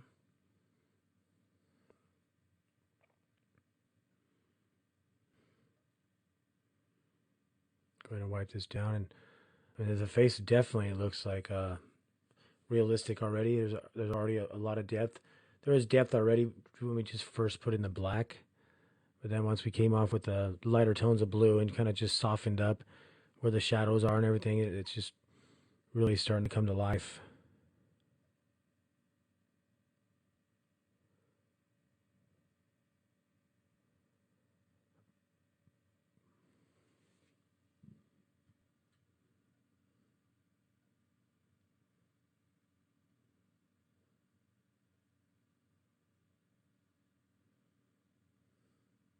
Getting this hair, we're almost finished already with it. You know, most of it was black. We're just trying to get some softer blues in, just to soften up around the forehead.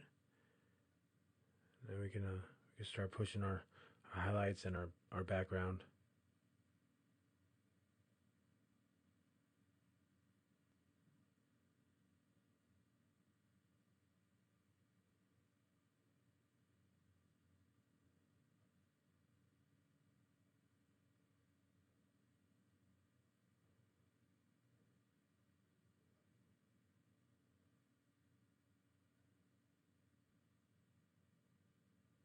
Just finishing up the final little touches on the ear with that light blue. So we just went from the black to the concentrate to the medium, and now we're just pushing that light in. Just layering again, step by step, from darkest to lightest, and it's really coming to life.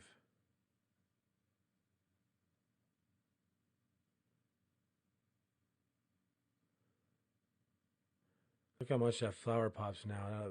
We got the cool colors in the background of the flower and the leafage almost like tie into the girl, like it's one piece. Really liking that. So I'm gonna get in right here and start doing the background. I got some flamingo pink. Not gonna overpower the piece too much, but I think off the edges that this will look nice. Not really spending a lot of the time on the skin, just kind of figuring out how I want my flow to go as we go. I could stop and take a pen out and things, but I think we're all right. I'm dipping in there with the bubblegum pink, just kind of fading off that 30% that I had.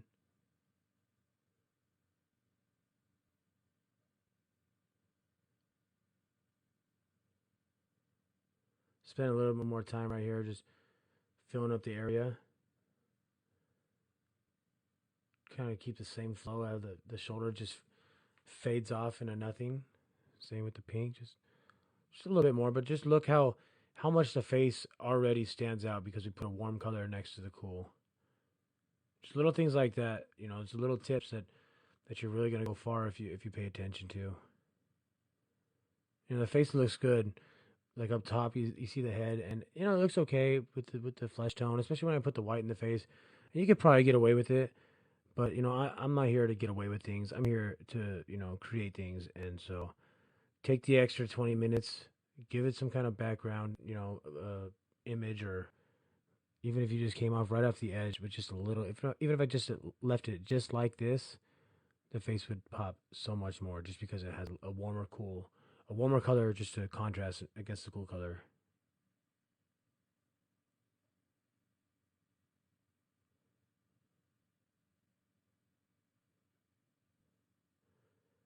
Back into the flamingo pink, just kind of drawing on some flow for the top of the head.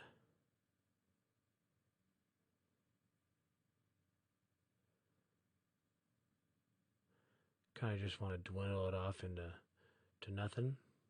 Don't really have a certain design that I'm going with or anything. I'm just whatever I'm feeling with the piece. If I would have done this 10 minutes from now, it might not have looked the same, but it's just how I'm feeling right now.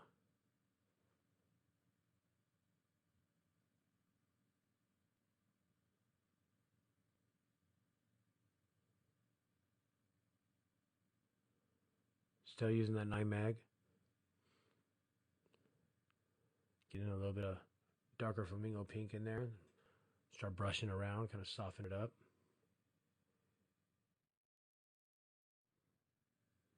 Definitely contrasting well with the blue of the face and everything else in this piece. It's really going to complement the flower also, being that was the only semi-warm piece of the tattoo. Just going to bring it in, and it's not just going to be, one little part of the tattoo now. It's just going to be a warm ankle piece going all the way up the leg.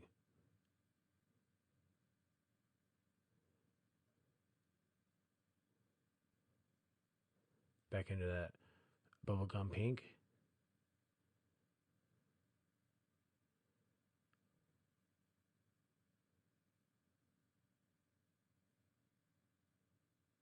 Not spending a lot of time in the skin right now. Just kind of go over it. Just trying to soften it up. I don't want it to be too bold up here. I just kind of want it like soft, just kind of like dwindle away to nothing. Like we've been talking. Just flow.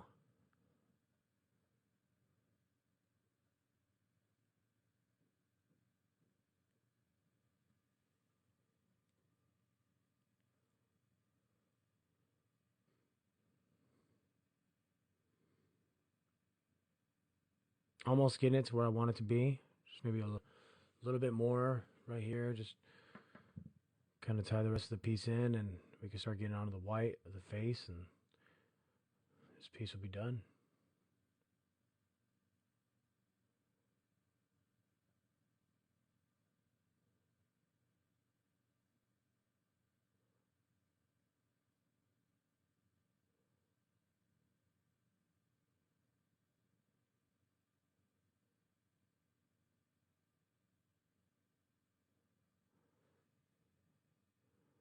Again, just using that side of that 9 right there. Just getting in those tight little areas, building up the design.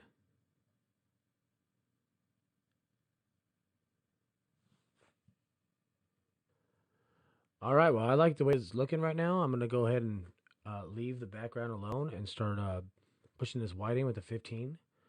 You may notice I put out two fresh caps of white, and the reason is the other two have dried up pretty good. Plus, I rinsed my machine off really, really well.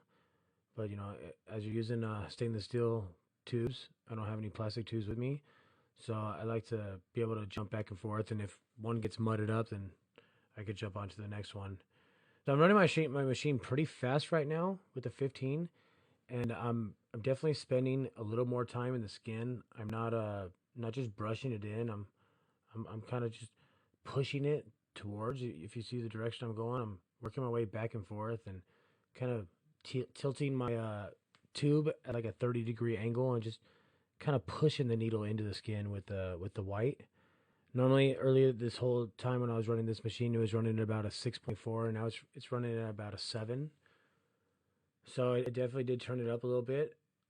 One of the things with white is that you don't immediately see results. You can turn your mag on the side and you can see results for about 5 minutes, and then, or maybe like 10 seconds, and then it's going to go away. And what happens is, you know, it's such a light value as far as color. It is really not a color; it's just a shade. So the blood will just overpower it, and it'll turn pink, like you see right now.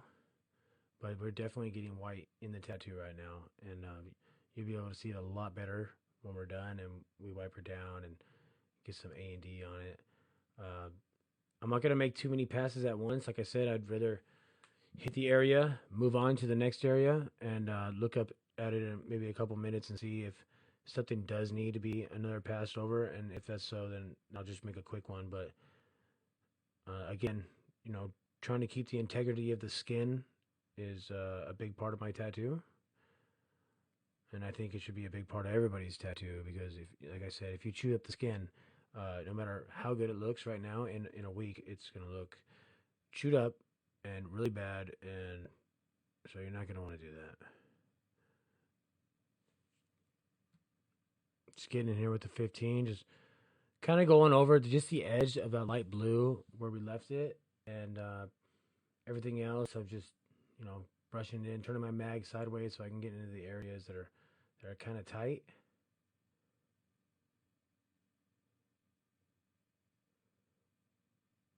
Just using the corner of the mag right there.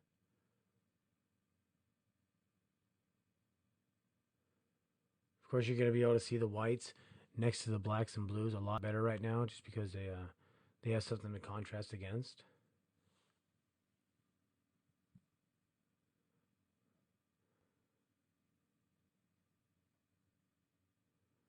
Get back in here with the 9 now, and I'm just gonna hit some of these tighter areas. Just build up the glare next to the face.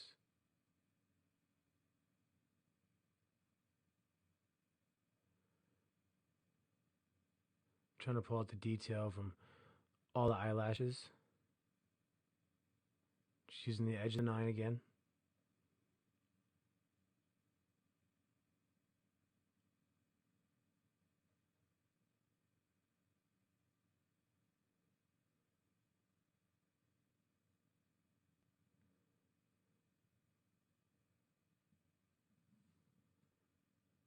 Really liking the way this is coming out right now. We're getting really close to being finished.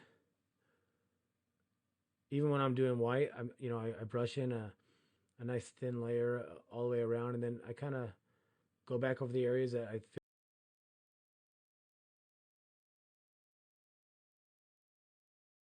feel are getting more glare, and just try to emphasize a more solid highlight that's hitting that area.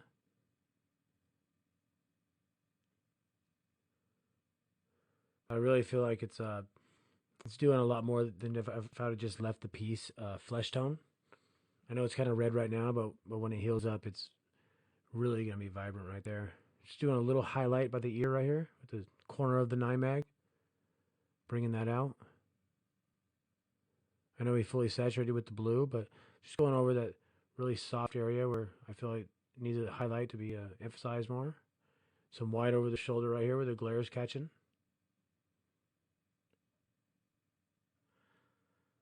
So I really hope that you've learned something by watching this. How we layered up the colors, started with our base and started introducing our warms into our cools and getting the mediums up. The fundamentals of how I turn my mags and, I'd get into those really small areas even though I'm using 11 needles at a time. Definitely take your time when you're tattooing. Make sure that you look through it, especially right now, see if there's anything that needs to be touched up or anything. But if not, like I see a couple areas around here, like around the eye and the ear, maybe a little bit on the bud that I'm gonna go through with a 5 and just really bring them out. Push that white in there, maybe in the pupils right here. The pupils need to be brought up, but it's really it's your job to really pay attention to detail. It's the little things that count. You're gonna see these eyes really come to life just off a couple little dots and some white around the lashes.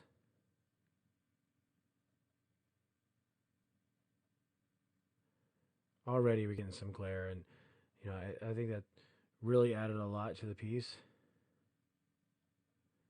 And jump down here and throw a little bit of glare inside this bud right here, and this tattoo is gonna be done.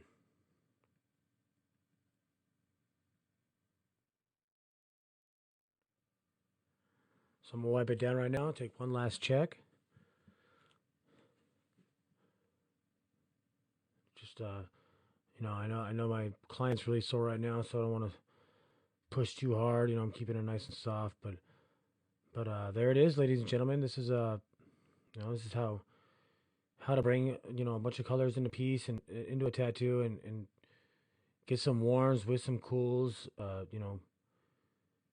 really feel like this is a nice solid tattoo that we put together today. I think the white in the face really played a big part in it. I could have probably left it flesh tone, but like I said, if you look through this tattoo, every single piece of it is fully saturated. So I'm gonna go ahead and throw some A&D ointment on it and let her soak that up so we can stop any of the bleeding. White always has a tendency to bleed. And I hope you have learned something. And if you have any questions, again, you can go onto my website. It's carlgrace.com, and I'll be happy to answer anything you have. And again, I hope you love what you see, and I hope that I've been able to help you with your career and grow from there.